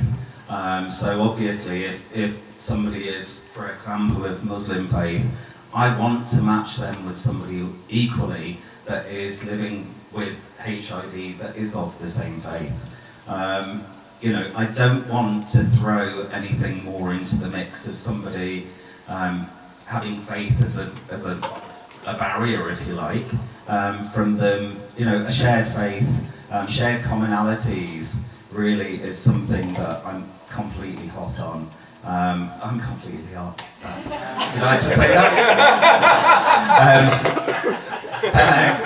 No, but if you think of not just from a faith aspect, you know, we've got things, there are challenges. So I have people that only speak French. So, you know, for example, you know, I have a woman that speaks French. She doesn't speak English. So I need to find somebody that is living with HIV that speaks French. So it's sometimes it can be massively challenging. So I've just given that example purely and simply because that one and the person of Muslim faith are two that I'm kind of, you know, I want them to be matched quicker because ultimately, you know, we want to kind of embrace that person and give them the support that they need. So yeah, there can be challenges. And you're doing a good job, that's what I'm saying. Peter, just one more question for you. We're going to turn to our lovely friends in the audience. So just get your questions ready or comments. Peter, honestly, I hope you're going to write a book, honestly, about your experience, even if it's a small one. Because I think lived experiences make a difference, honestly. And that's why I no longer, well, I didn't hesitate this month, but I didn't hesitate to share that I'm living with HIV. Actually, before I ask this question, sorry, you know, I was on a plane coming back from South Africa, and I don't mean to brag, you know. And I was coming from a conference, honestly, I was coming from a conference of international, it was an international network of religious leaders living with HIV. So I sat in my seat, and the seat on the inside was empty, and I said, God, please let the seat be empty. You know, we fly economy, I can fly, it was first class. So it's economy, you need extra room. So I was hoping that the seat would be empty, but honestly, in the last minute, someone came and occupied the seat. So we had to make friends, because it's going to be 11 hours. So they asked me, what brings you to South Africa? I just told them I'm here for a conference of people living with HIV and HIV. Goodness me. I thought it was going to be the most uncomfortable flight, but it turned out to be incredible. We had great conversations for most of the 11 hours, and we're still friends today. So sometimes sharing our stories can enlighten and broaden minds as well. So Peter, here is your question, and we're going to turn to the audience. Right. Thank you for your experience. No, it's not a difficult question. It's not a difficult question. It's just about connecting with people. What do you wish professionals and community leaders understood about lived experiences with HIV, with chemsex, and all of that diagnosis? What do you think? I think this should be used more. More because, for me personally, it helps me, because actually, by talking about it, I'm actually accepting it, making it real. And that's about accepting my own past, I suppose. Also because, you know, if you deliver training or something, you've got professional training, something you've got no knowledge about, not lived experience, it becomes, it's not real. You don't have this, part of this is because we're having a conversation. It's not corporations talking to you, it's actually us having a conversation, and that's, people learn far more from that. And if you're going in from an ignorant lens, you can do so much more harm than you can do good. You know, so we've got a really good example of one of our BBV nurses who had a young lad who said he was taking crystal meth, and she turned around and said, "You don't want to do that, they'll put your hand like a rag doll." And I'm like, "Oh, you've not seen ball from 42 loads, have you?" Yeah, so yeah, so it's about we all, even like everybody can learn more, and you know, and it's just keeping your mind open. That even you might think you know it, you don't necessarily do. Yeah. Thank you so much. Put our hands together for your question.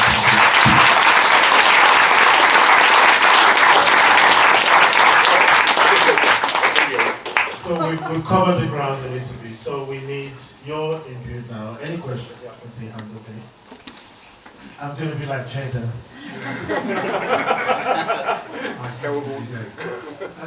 So Darren said this morning that some of these conversations might be difficult.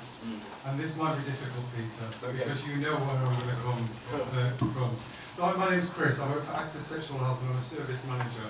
And I just want to reassure you all, I am a colleague of Peter's and we are friends. The word you used about the situation in Liverpool was naivety. And I want to challenge that. Because we've had this conversation before. Sorry, we've had this conversation before. Services cost money. So to provide a service, you need to have funding. And funders require stats and data. So if people don't disclose, and we can't gather the stats, we can't go to the funders to ask us without any evidence. So it's not about naivety. If services could be run on passion, then our reach would be limitless. But it's not, it costs money. And if funders don't fund, we can't provide the service without evidence. And I'd hope you'd expect me to come back at you on that. I did actually mention earlier on that about stats, and that the lack of stats means that we haven't got services. When I meant naivety, I meant nationally, not just in Liverpool. Even in London, where it's really the epicentre of chemsex. They're saying that chemsex teams only just thrive in London, when it's been dealt with in Lancashire.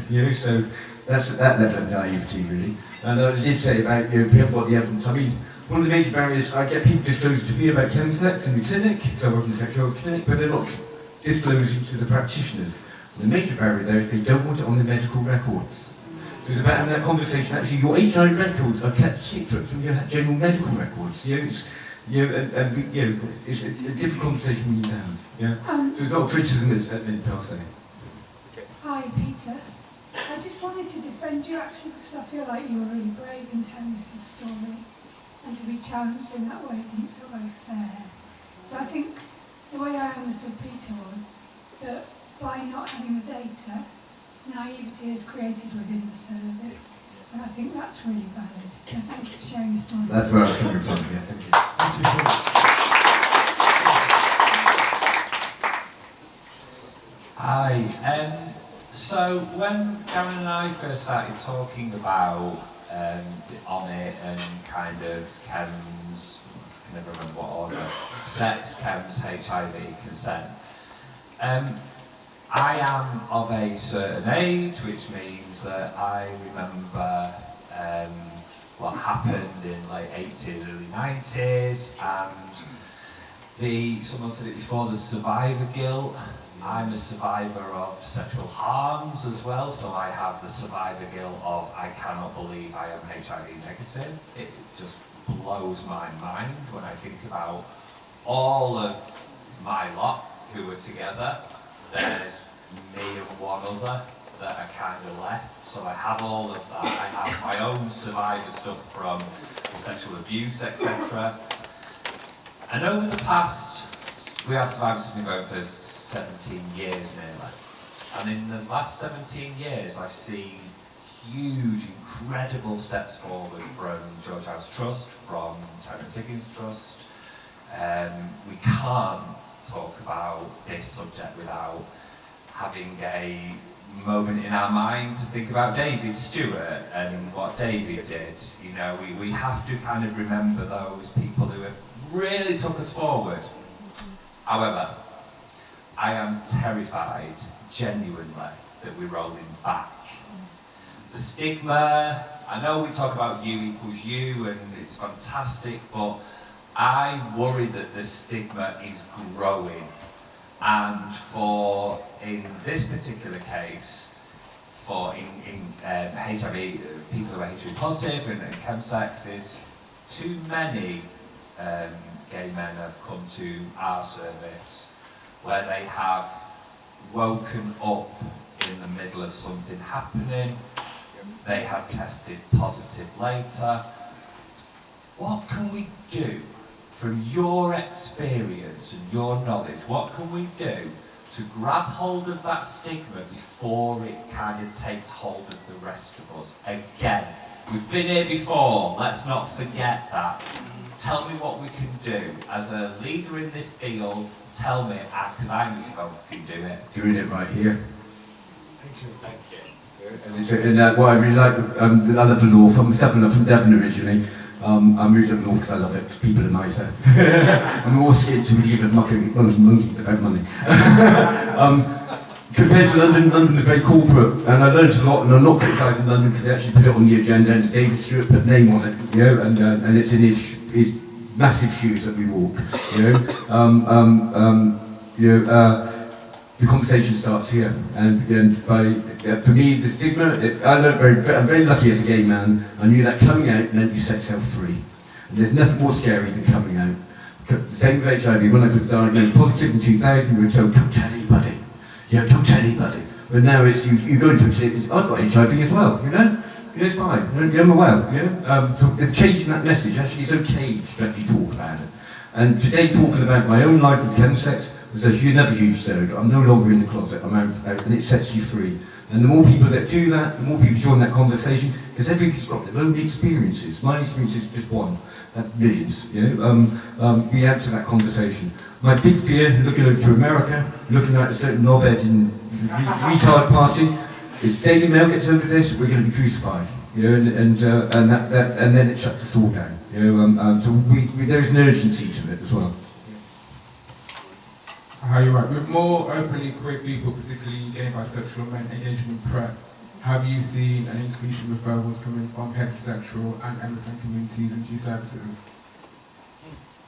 Yeah, absolutely. So I think with, you know, it's one of those things, isn't it? You know, we, as kind of gay community, we have something that people enjoy and it's fabulous, and it crosses over because heterosexuals want to enjoy it too. So yeah, there is an increase in it. Yeah. Just going back to Duncan's thing about stigma and you know, how do we address it? And quite rightly, Peter said, it's here, it's in the room. You know, these kind of things are where it starts. But I think from being a person living with HIV, self-stigma can be absolutely crippling.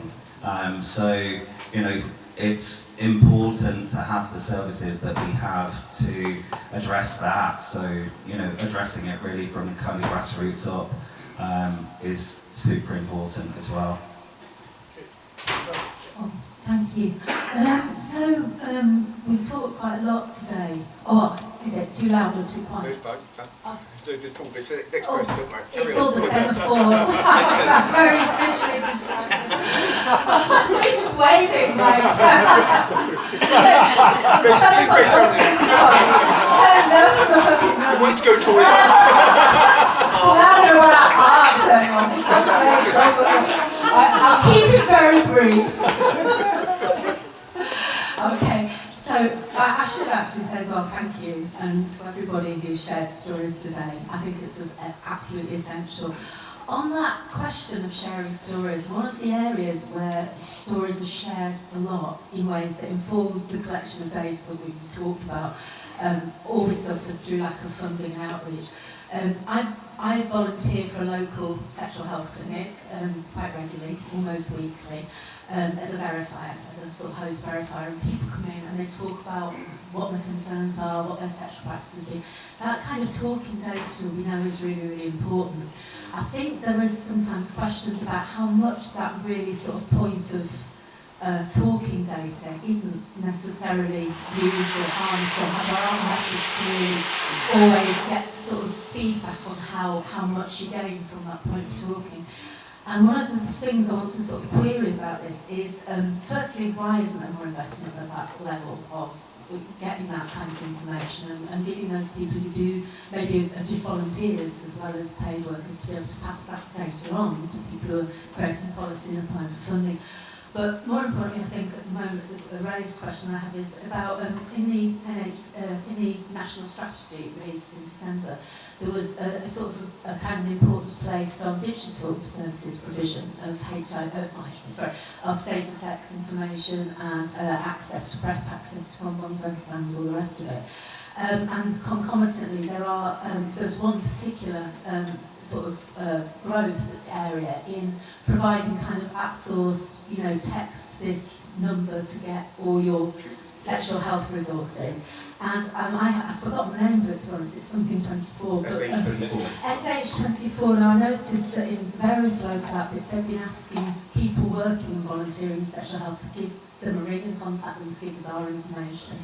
By the same token, when I looked at their website, there was very little that I felt linked to the LGBTIQA community and some of the people that we work with. But there seems to be a huge number of NHS resources being placed in that area. So my question is, how can we ensure that any kind of investment in digital services and kind of movement of NHS money as part of national strategies, how can that connect to the kind of work we're doing and that kind of point of talking that isn't just about people texting, I want this, this and this, I want this prep and I want this SHS, these tests. How can we keep the talking part section? That's a really challenging question. Yeah. I'm one of the big advocates for self-testing. I'm arguing about HIV testing kits. People say you can't do that once it comes back positive. And I'm well, a 16-year-old will get a pregnancy test. That's fine, isn't it? Yeah. So it's really good that people are tested. That's the most important thing of all. In terms of narrative, we're very quite lucky at GHT that we can provide a narrative for our reports, and I always try and include any chemsex in that. I also attend the Fast Track City 30 meetings, and chemsex is hardly mentioned at all. It's really important if you want to achieve zero new transmissions by 2030, that we include chemsex. Yeah? And also, we have to start thinking outside the box. You're going to mention where somebody's employed a part-time outreach worker for chemsex. He's got no lived experience. Where are you going to do outreach? Because people who do old chemsex don't go to nightclubs, they don't go to saunas, they go and grind. They go first of all to their dealer. So there's a thing about criminality and maybe using some dealers to actually do harm minimisation. And you've got a problem there with the law. Grindr, which has only recently started to now access to do promotion. And people's homes. You can start paying people in your homes. Excuse me, can I talk about incest to you? It's not going to happen. So the problem getting that data is about the places where people present. They don't present to traditional drug services because that's for heroin and cocaine. That's how people view it. They present in the sexual health clinic. They regularly come to the sexual health clinic with people. And it's about asking those questions in the right and culturally appropriate way. And not just, do you smoke? How often do you smoke? 5 a day?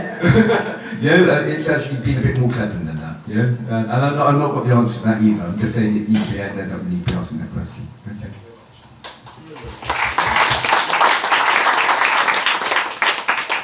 When Adam Williams was on I Kissed a Boy last year, he talked about how people would ask him on dating apps, are you clean? And I think this is one of the ways that the re-stigmatisation is coming back.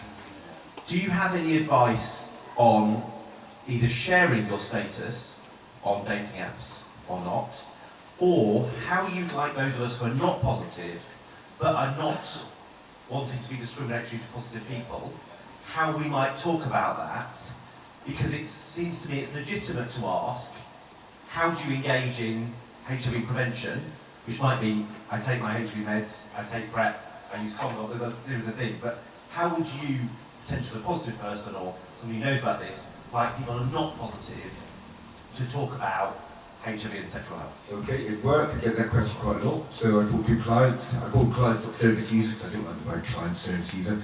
I talk to clients and I say, well, you don't have to use the first person. I've got a friend with HIV, I find that a bit offensive. What do you mean by that? Or not necessarily be offensive, actually to educate. So I've been asked before, are you clean or are you pods or whatever else. And I say, well, actually, yeah, I am. You equals you. They ask why that is. And so rather than answering, I just find a link to the facts. Because that really is no dispute. And not even to it. The same with clients. Liverpool is about 15 years behind Manchester. Trying to explain when we first set service up in Liverpool, why we haven't got services if you're ready to go. It's because Liverpool is one of the most deprived cities in the country. It's also had the biggest cuts to it, so all services are firefighting. You've got waiting lists for every service.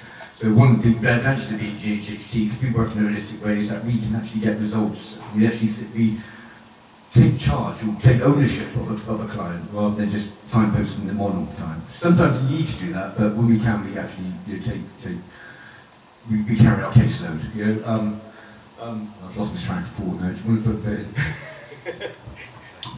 in? From like a personal aspect, somebody saying, "Are you clean?" Straight away, inference, you're dirty.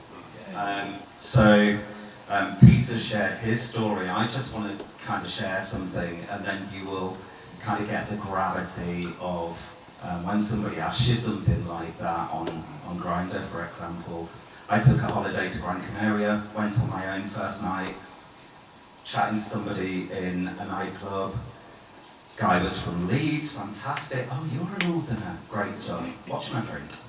I went to the loo, came back, next day, dark room, blood, raped. And 3 months later, diagnosed with HIV. When somebody asked me if I'm clean, That is literally, that's like a knife. So I think it comes down to people just being human, having sensitivity, using, BEVA, the British HIV Association, have something called the People First Charter, and it's about appropriate language. So it's about kind of people just giving thought, being human, but also kind of phrasing things in a way that they're not going to come across as offensive, and just being a little bit kinder to people.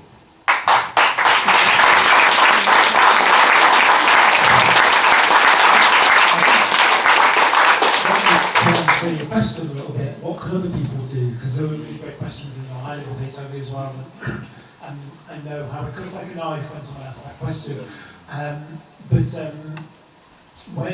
So I've lived with HIV for, question 2003 to do the maths, and that's my whole adult sexual life. So I've lived through pre-equals-U, pre-PrEP, and through all those changes. And it was only my most recent partner who we met about 5 years ago, where something magic happened, because he turned around to me, we'd been dating, and it was clear that it was going somewhere, and he turned around to me and he said, "I'm taking PrEP, what will make you most comfortable?" And it gives me chills now thinking about it, because he was the first person in, at that point, 17, 18 years of living with HIV, who held that conversation for him. I always held that conversation with other people because I wanted to make sure that they were safe and that I was safe. So I think the thing that people who are HIV negative can do the best is hold that conversation, because actually it is so liberating for someone living with HIV to have that taken off your shoulders. Thank you so much. Continue to put your hands together. We have talked about HIV in the most sensitive way, and also maybe sometimes painful as well. But I think that, I want to say thank you to Peter for sharing your lived experience. Thank you so much. And also want to thank Des, for talking about their own experience and also the work that they do at George House Trust. I can't believe you've just been there 1 year. You've really impacted many of us in that 1 year. And finally, I also want to thank me.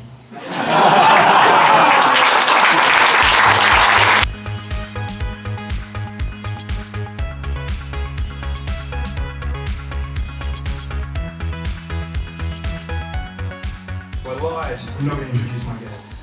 I'm going to let them introduce themselves, because I think it's important that they get to decide who they are today and what they're bringing to this particular party. So, without further ado, Hi, so I'm Gaynor, and I'm the ISVA Service Manager for We Are Survivors. I won't tell you what an ISVA is, because we'll get to that a little bit later on. 100% we will. Okay. Thank you very much. Good afternoon, everyone. I'm a little nervous because it's the first time we're speaking at this type of event.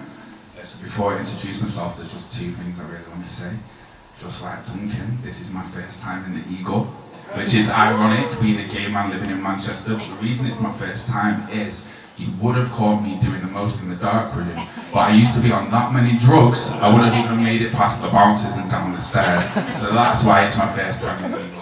And secondly, I just want to take this opportunity to say thank you to everybody that spoke on this stage before us. Thank you to all of you buying the ticket and supporting this today. And yeah, thank you for allowing me to be here on this stage. So yeah, I realised I've not introduced myself. So my name is Lee, and I am a survivor of rape and sexual assault. I'm also a recovered addict. And yeah, despite all of those things, let's not get it twisted, I absolutely loved going to chemsex parties and experiencing that lifestyle, so that's what I'm going to talk a little bit about today, and around consent. Thank you very much. Good afternoon everybody, I'm Janet Potter. I'm the Chief Crime Prosecutor for the North West. So my team covers the whole of Cumbria, Lancashire and Greater Manchester. And we have a specialist team called the Brasso team, Rape and Serious Sexual Offence team, who purely deal with offences of rape and serious sexual offences, involving all types of victims across all ages, all sexualities, all communities, all ethnicities, all faiths.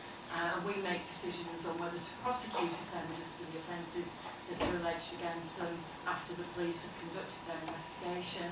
And we then, if the decision is to charge, we then take those cases through the court for the court to make an adjudication on whether somebody is guilty or not. It's my first time in the Eagle as well, can I say? And I also say a big thank you to We Are Survivors for inviting me to be here. It's a real privilege.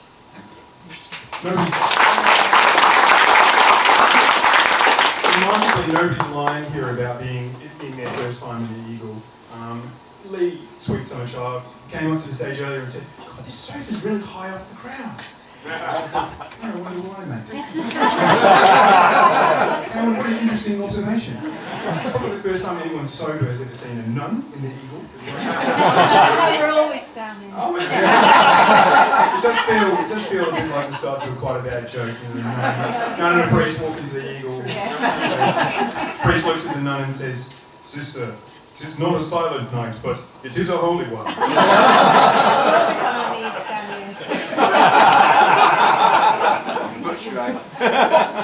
Brings me to my first sort of general question, what I kind of want to open on, which is about consent within venues, because we're in this lovely space right here.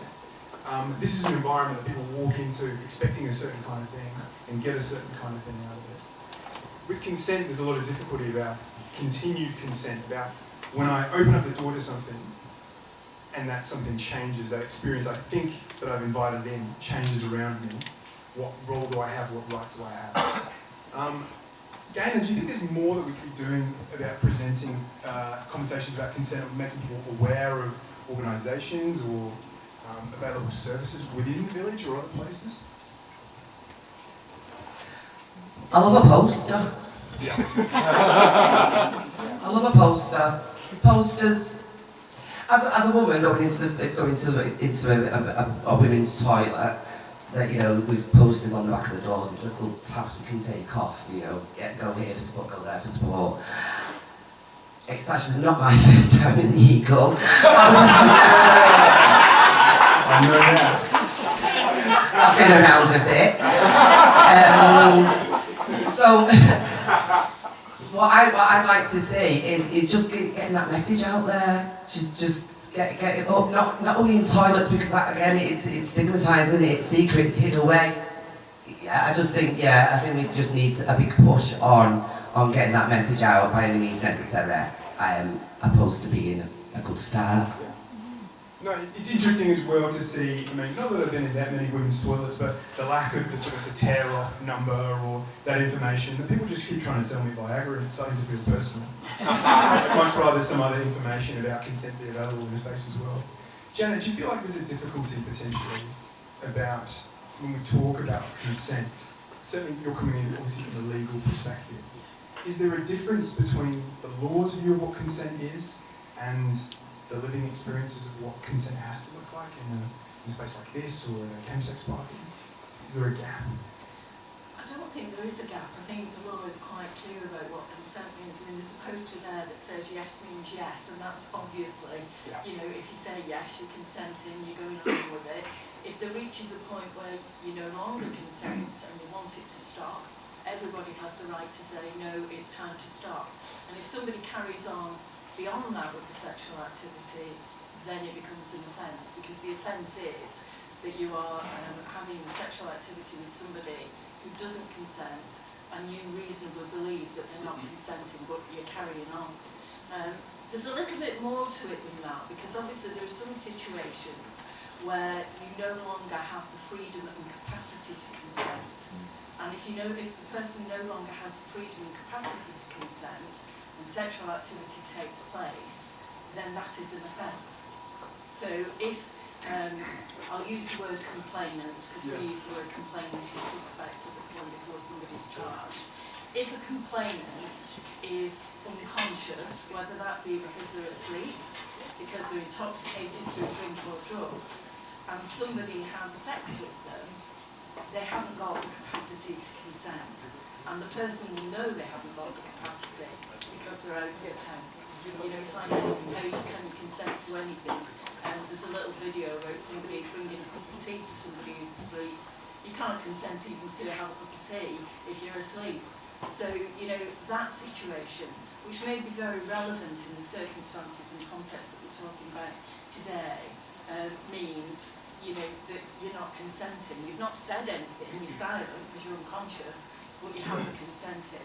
There's also that situation where people are in fear or have been threatened or subject to violence. They haven't got the freedom to consent. Yeah. So that too can be a situation where an offence is committed because the suspect has inflicted a fear or violence upon the complainant such that they no longer have the freedom to actually consent.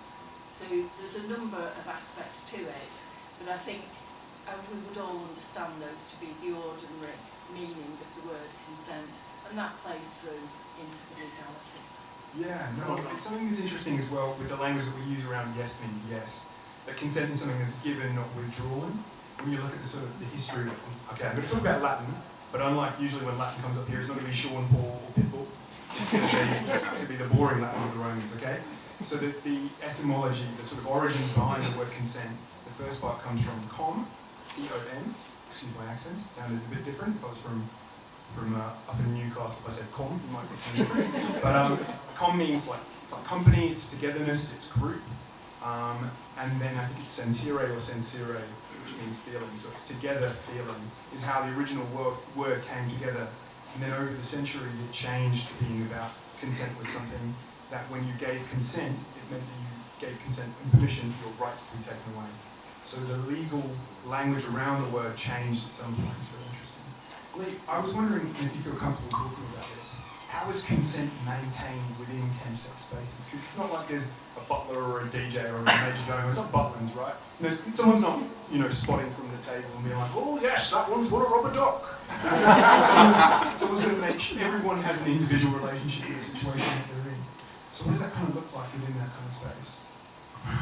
That's a difficult question, but in simple terms, I think consent is all around communication. So there's this stigma that, you know, when you're intoxicated, that you're communicating from a different headspace, which to some extent is true. However, the way I believe it, if you're still able to string your sentences together enough to be able to comprehend a question as simple as, do you want to engage in sex? Do you want to fuck? Do you want to do this? Do you want to do that? And you're able to respond with a yes, then, and the person that's also asking you is in the right frame of mind, that, you know, that you feel comfortable enough to be able to say yes and engage safely in sex with that person. It's mutually, there's a mutual understanding, and it's about maintaining safety.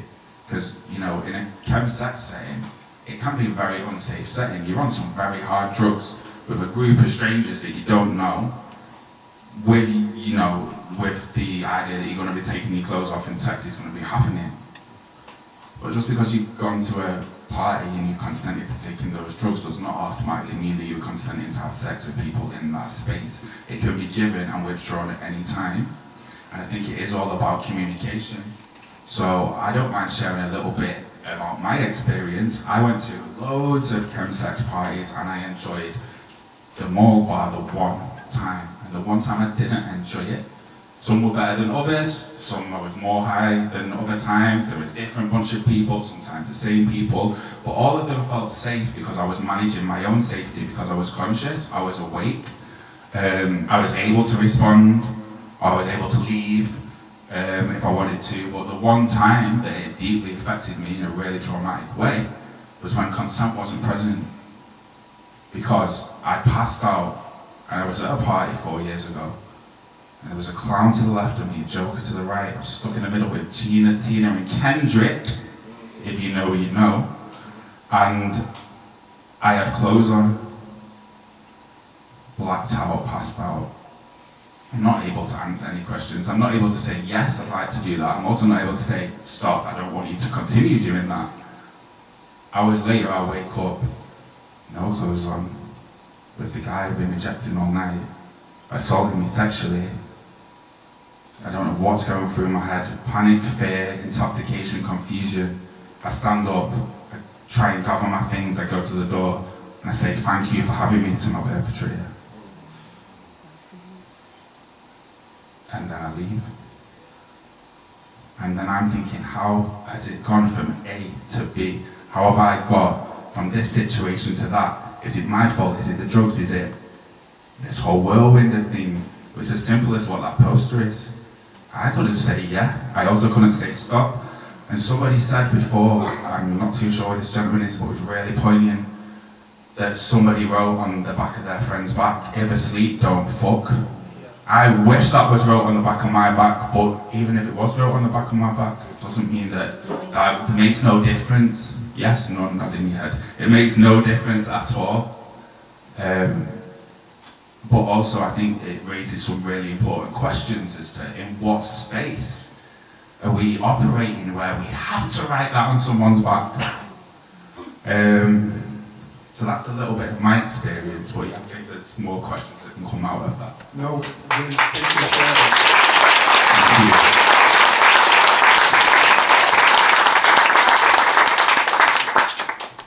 Is there a danger as well that because of the kind of spaces, the chemsex spaces that people are engaged in, that you feel like there may be quite obvious barriers to why people don't come forward or struggle to come forward when consent isn't present or taken away? Do you want to start us off, Kennedy? We've already spoke about the sex, that there's stigma and shame surrounding sex. So if you're talking about sex and chems and how that's kind of done, not in secret, if you know, like Lee said. But then there's barriers anyway for males coming forward to get support. So there's just layers, isn't there? There's layers to that. There's layers to it. So barriers become, I suppose, harder to break down.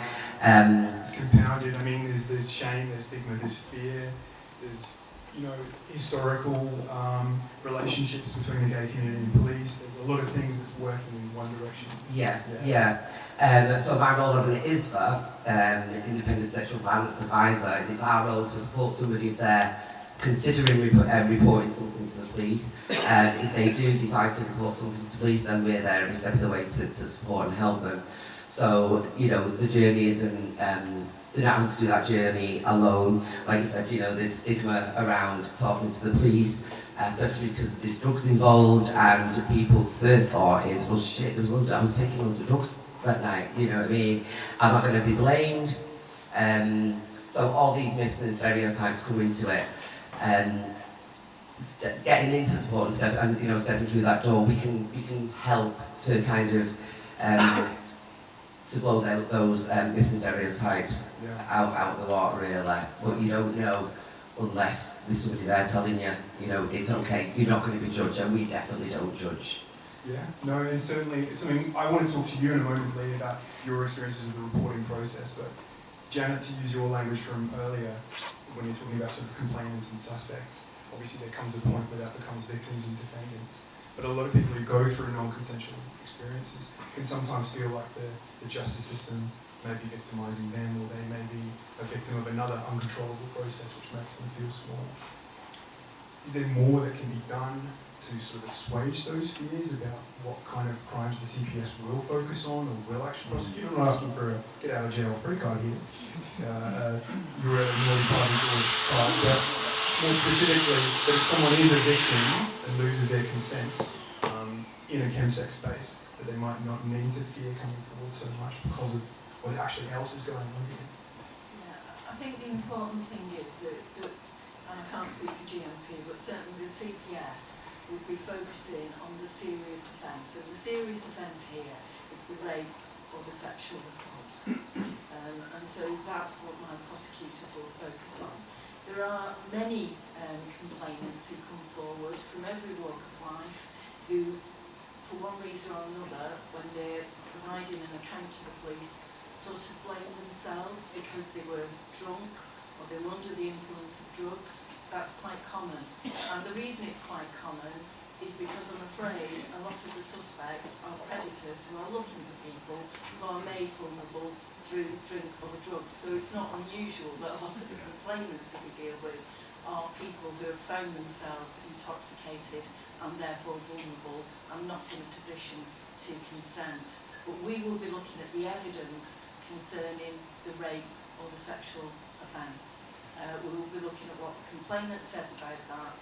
And you know, what we're looking for is, you know, have we sufficient evidence that if we put this case before the court, there is a realistic prospect of conviction. So a jury are more likely than not to accept what the complainant says and convict the defendant.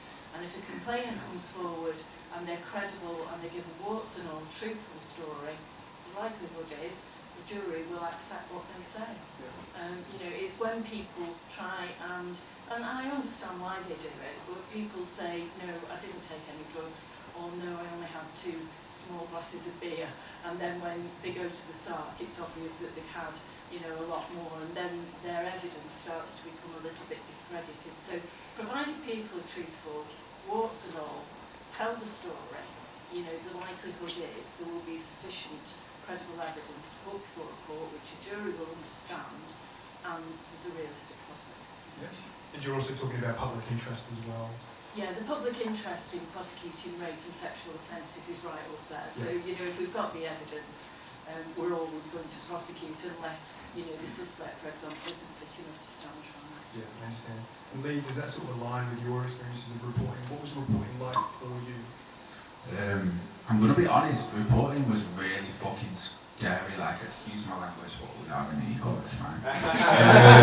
From what I hear, allegedly, but yeah, it was really scary to report, and I think I'm just going to talk from my experience. It's scary to come forward as a male, as a survivor anyway, because we're conditioned as men in society, and it isn't to take away from our female, they, them, counterparts, any other human being, but I can only talk my experience as a male, a gay male survivor.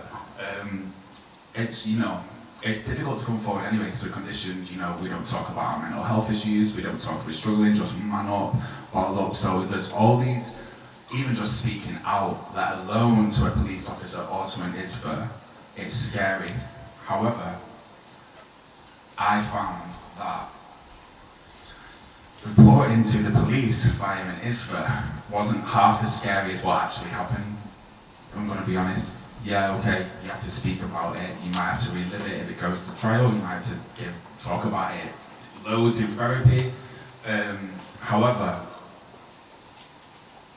it's not going to change that that took place and that happened to me. But the reason why I reported, and then I'll talk a little bit about the journey of that, was, you know, justice looks like different things to different people. Sometimes justice is that their perpetrator is going to be behind bars, or that a whole new law has been changed, like let's Claire's Law example, or something like that. For me, why I reported was, and I'll share this because I don't mind, we're talking about some serious stuff. You know, I was a survivor of childhood rape when I was 11, and that happened in America. I didn't tell anyone for 15 years. And from a CPS point of view, that had no paper trail. Anyway, if I was to do a historical report in case it happened in America, no police in America were made aware, you know, it's a family member, blah, blah, blah, fine.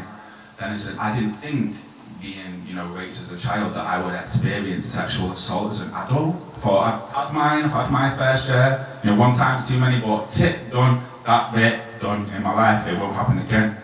But this is a scary thing, a very real thing, is that it can happen to anyone at any time, at any point in your life, and it can happen multiple times. It varies different for us. And it just happened that, you know, I was at that one, like I said, chemsex party, passed out, was sexually assaulted. And I used the word rape and I used the word sexual assault in this context because I want to be very clear about the difference. However, I reported because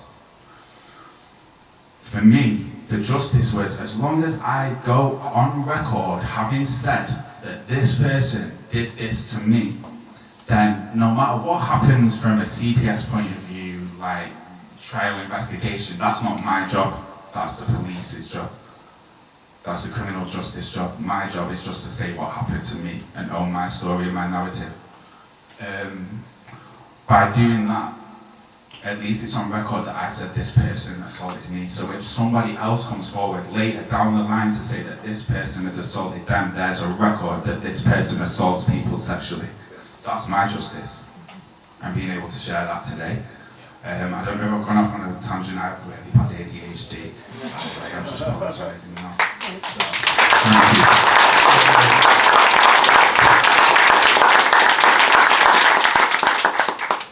So we're talking about consent, and I did try not to intimidate anyone too much earlier. There would be some audience participation. But it's just the same as before. I'm going to run around with a microphone, so get your questions ready. Like I said, write them down or put your hand up. But I want to know what consent means to you, or I want to know what you want to ask our lovely guests. We've got a good range of experiences here, either experts in their own experiences, or those who have helped support the law and bring back consent into a space where consent has been lost.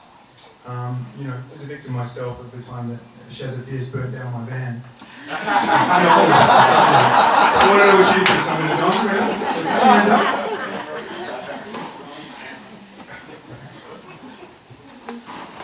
Thank you. Yeah, I think it's a very grey area when we talk about this sort of movement. We've got consent to go to a party and what happens there.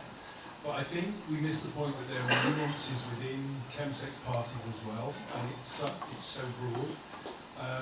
Where I first got sucked into that world was as a much younger person, and it was predatory. It was totally predatory. And I, as somebody who'd grown up with internalised homophobia, self-loathing, for the first time in my life I felt part of something, and these people on the face of it seemed like they were making me feel part of it. So if I was out for the evening and then they enabled me to get high, but I was still aware of what was happening, I went to their house or to their party knowing exactly what was going to happen. But these people who took charge of the dosing and whatever, obviously as a sober looking down at it, I wouldn't want those things to happen, but where do you think that line of consent crossed? Because I get what you said about if somebody's not in a position to give that consent, but I went to that premises while still in a position to give consent, and I kind of would have known what was going to happen. It's only the next day that I was kind of reminded with videos and things what actually did happen. And I think that's a grey area, and I think we have to understand, as I say, within chemsex parties where people say, oh, it's a lot of fun, it's quite often for some people to have fun, others have to have a night they don't remember, and a few days after where they're full of just feeling awful. So thank you, sorry long-winded.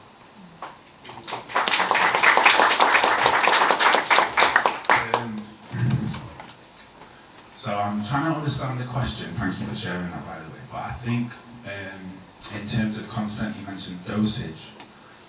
One thing that I found is that, and this was just a practice of my own, so I was using drugs for years before I even went to chemsex parties, is that obviously anyone that's been to them or anyone that's taken G knows about, and it was spoken about before, particularly, you know, you dosing things correctly with G, because there's a very fine line between, you know, overdose, passing out, coma, and death. So, I guess for me, in terms of the chems, I was consenting, I had control over my own usage when I was dosing everything myself. In this instance that I shared from my story, that was the one time in my whole chemsex experience that I let someone else dose for me, and that's what happened that one time.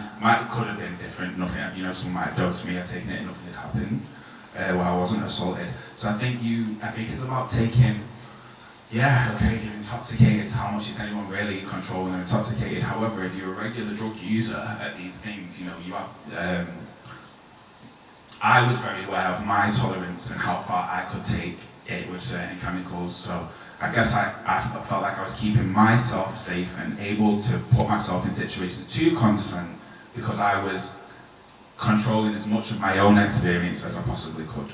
Things went wrong when the control was taken out of my hands through me accepting a dose of someone else and then them taking control of me when I was passed out. And I don't know if I really answered the question with that, but I just think it's worth noting that I think we all have a this is one thing that I've seen a lot at chemsex parties, and it's actually quite sad, and it takes away, I guess, from the fun aspects of, you know, there is some people that go to these parties and they take drugs safely and they consent to sex every time and they're having really enjoyable sex and things like that. And it doesn't, I'm not here today to say that every person that will go to a chemsex party is going to overdose and or get sexually assaulted. That's not the case. But like why we're having this event today, we're just a miscommunication. We're just a terminology or a mil away from those things happening without having the appropriate like conversations and things like that, and also a collective unity of looking out for each other. You know, I was always raised like, you never leave a brother or sister down, a person down. If someone's in a bad way in a nightclub, people be picking them up off the floor, giving them water, you know, bouncers be intervening, checking that they're okay. Different at chemsex parties. There was a time once, I don't mind sharing, there was a guy who was in a bad way, and I could tell he was in a bad way, so I stopped having sex with some other people, give this guy some water, put a blanket on him, and I just stayed there listening to his breath to make sure he wasn't about to slip into a coma. Everyone else carried on having sex. It's not to judge them, they were high, they probably didn't even know. But it's in those situations, you know, and if you're not going to those chemsex parties now, but your friends still are, check in with them. Are they okay? How's your usage? How's your sexual health? How's your engagement? You know, do you know to spot signs of overdose? Do you know when, usually if something feels not right, it's usually not right in those situations. I've probably gone off on a tangent. No, it's true. I mean, you're talking about checking in. I just want to say thank you for everybody that's came to today from lived experience, because the bravery to sit where you guys are sitting in front of everyone, like, it's honestly just having goosies, like, it's really, and I work as a psychologist, but every single time you hear someone's lived experience, it's almost a privilege to hear your experience with you in such a raw way, because of what it must take to sort of speak on it. But I want to think about, like, capacity. Part of psychology, sometimes we do capacity assessments, and so people have the right to make a bad decision, and so do they have capacity, do they have financial capacity, do they have capacity in sort of all different ways. And it's such a, I guess, grey area in where is capacity, where is consent, when we think about lived experience of like trauma, of mental health difficulties. And I think in my experience that's where some of the blame maybe comes in, is that people think, oh, I was here and I shouldn't have been there and that's on me. But if capacity is such a fluid thing and consent is as well, like, we need to address what happened before that we don't even notice sometimes. I think that's a really important thing to hold in mind to validate people. But my question was for you, Lee, if that's okay. Not to hone in. I consent to that question. I think you've not asked it yet. Go on. You changed my mind a bit for the consent. There we go. Go on. It was just about, do you have any reflection on what's been able to help you to discuss this experience from friends, professionals, like arts, any services, communications? Is there anything that sticks out that was helpful for you to be able to discuss this and see it in a slightly less, maybe lame way? You don't have to answer this if it feels too much, I'm just really interested. No, I'll go there. Nothing's too much. Literally, when you lift this sort of stuff, like, this is easy in comparison to that, even though I was nervous. What helped me? A multitude of things, to be honest. Talking was one of the big ones. I think two things that survivors across the board, and I don't want to speak for every survivor, but I feel like this would resonate, want to hear these two things. And it's one, I believe what you're telling me, and two, it isn't your fault. So they're important, because I want to be believed, because I'm not making this short. And from my experience, you know, I used drugs for 22 years and I talked some shit for 22 years. So most of the things that come out of my mouth was waffle, but when it was something serious like this, then you really want to be believed, because it not only validates my experience, which it don't matter if every one of you didn't believe, I know what happened to me.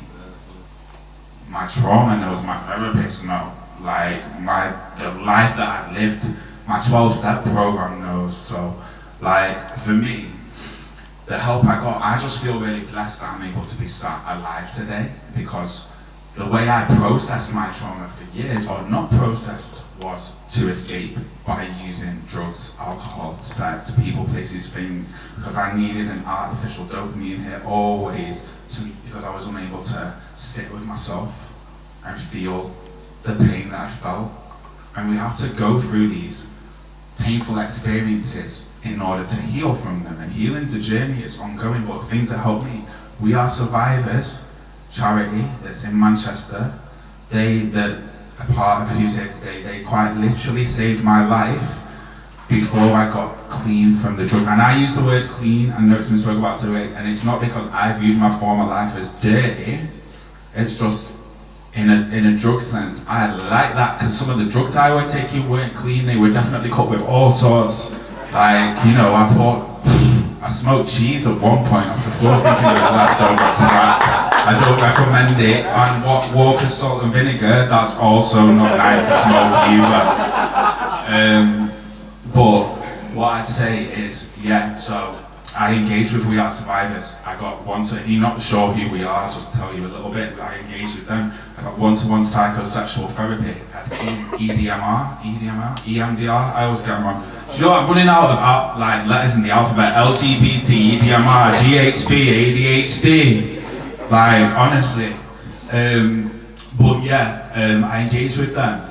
And then, you know, I started breaking my silence slowly. And then when this happened, I reported with an ISFA. And so, like, Gainer's team, Daniel, who was on the stage, who's helped organise this, was my ISFA. So shout out to Daniel, thank you. But I had no idea, and I'd sat in rooms full of survivors before who talked about their stories, to do, you know, share their stories, going through the CPS journey and things like that. And so I sort of understood it, but then once I was in it and I reported, I still didn't understand. Having an ISFA there really helped me, and it was collaborative. With the police, it really was. The police get a bad rep, but mine were great. It was collaborative. When you're a survivor, your choice has been taken away. Your choice to consent, your choices. I was given choices. I didn't have to give a statement right away if I didn't feel comfortable. I was informed at every single part of the process. And another thing as well, I just want to mention this so I don't forget, because I did want to mention this today. I actually went to more chemsex parties after I was assaulted that one time. And to anyone that's not a trauma, a person that's experienced trauma, they'd be like, why the hell are you going to the same type of events that like cause you harm? On reflection, that was a way for me to claim back my narrative and to claim back my story, to claim back my power and be like, I can go to these places and still be safe and still use drugs. And guess what? I told you it was like one time. So I think sharing a story, being able to speak with you today, but I'm just this one person. I'm not the only person this has ever happened to, and I definitely won't be the last. So I think what's helped me is be able to speak with you, but what we can do is collectively have these conversations with everyone, and that's how the seeds of change start. So thank you.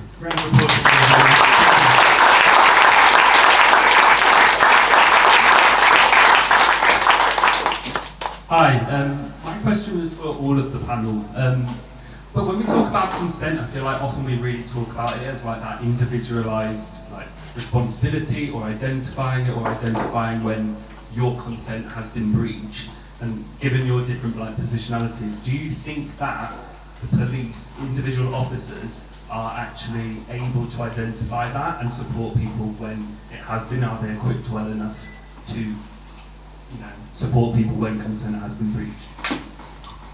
I think it's getting better because we're here to educate them. So I would like to think, I know this isn't the case for everyone, but if someone is reporting, I know I'm banging on about ISVAs, but it's really important because that ISVA is there to help that officer understand, you know, because it isn't a well-known situation, is it? Especially for police, that they can be, you know, behind the times a little bit. So I think us as services, as individuals, it's our job to educate and to keep the education going. So yeah, I think having an ISVA in your corner when you are reporting just supports that.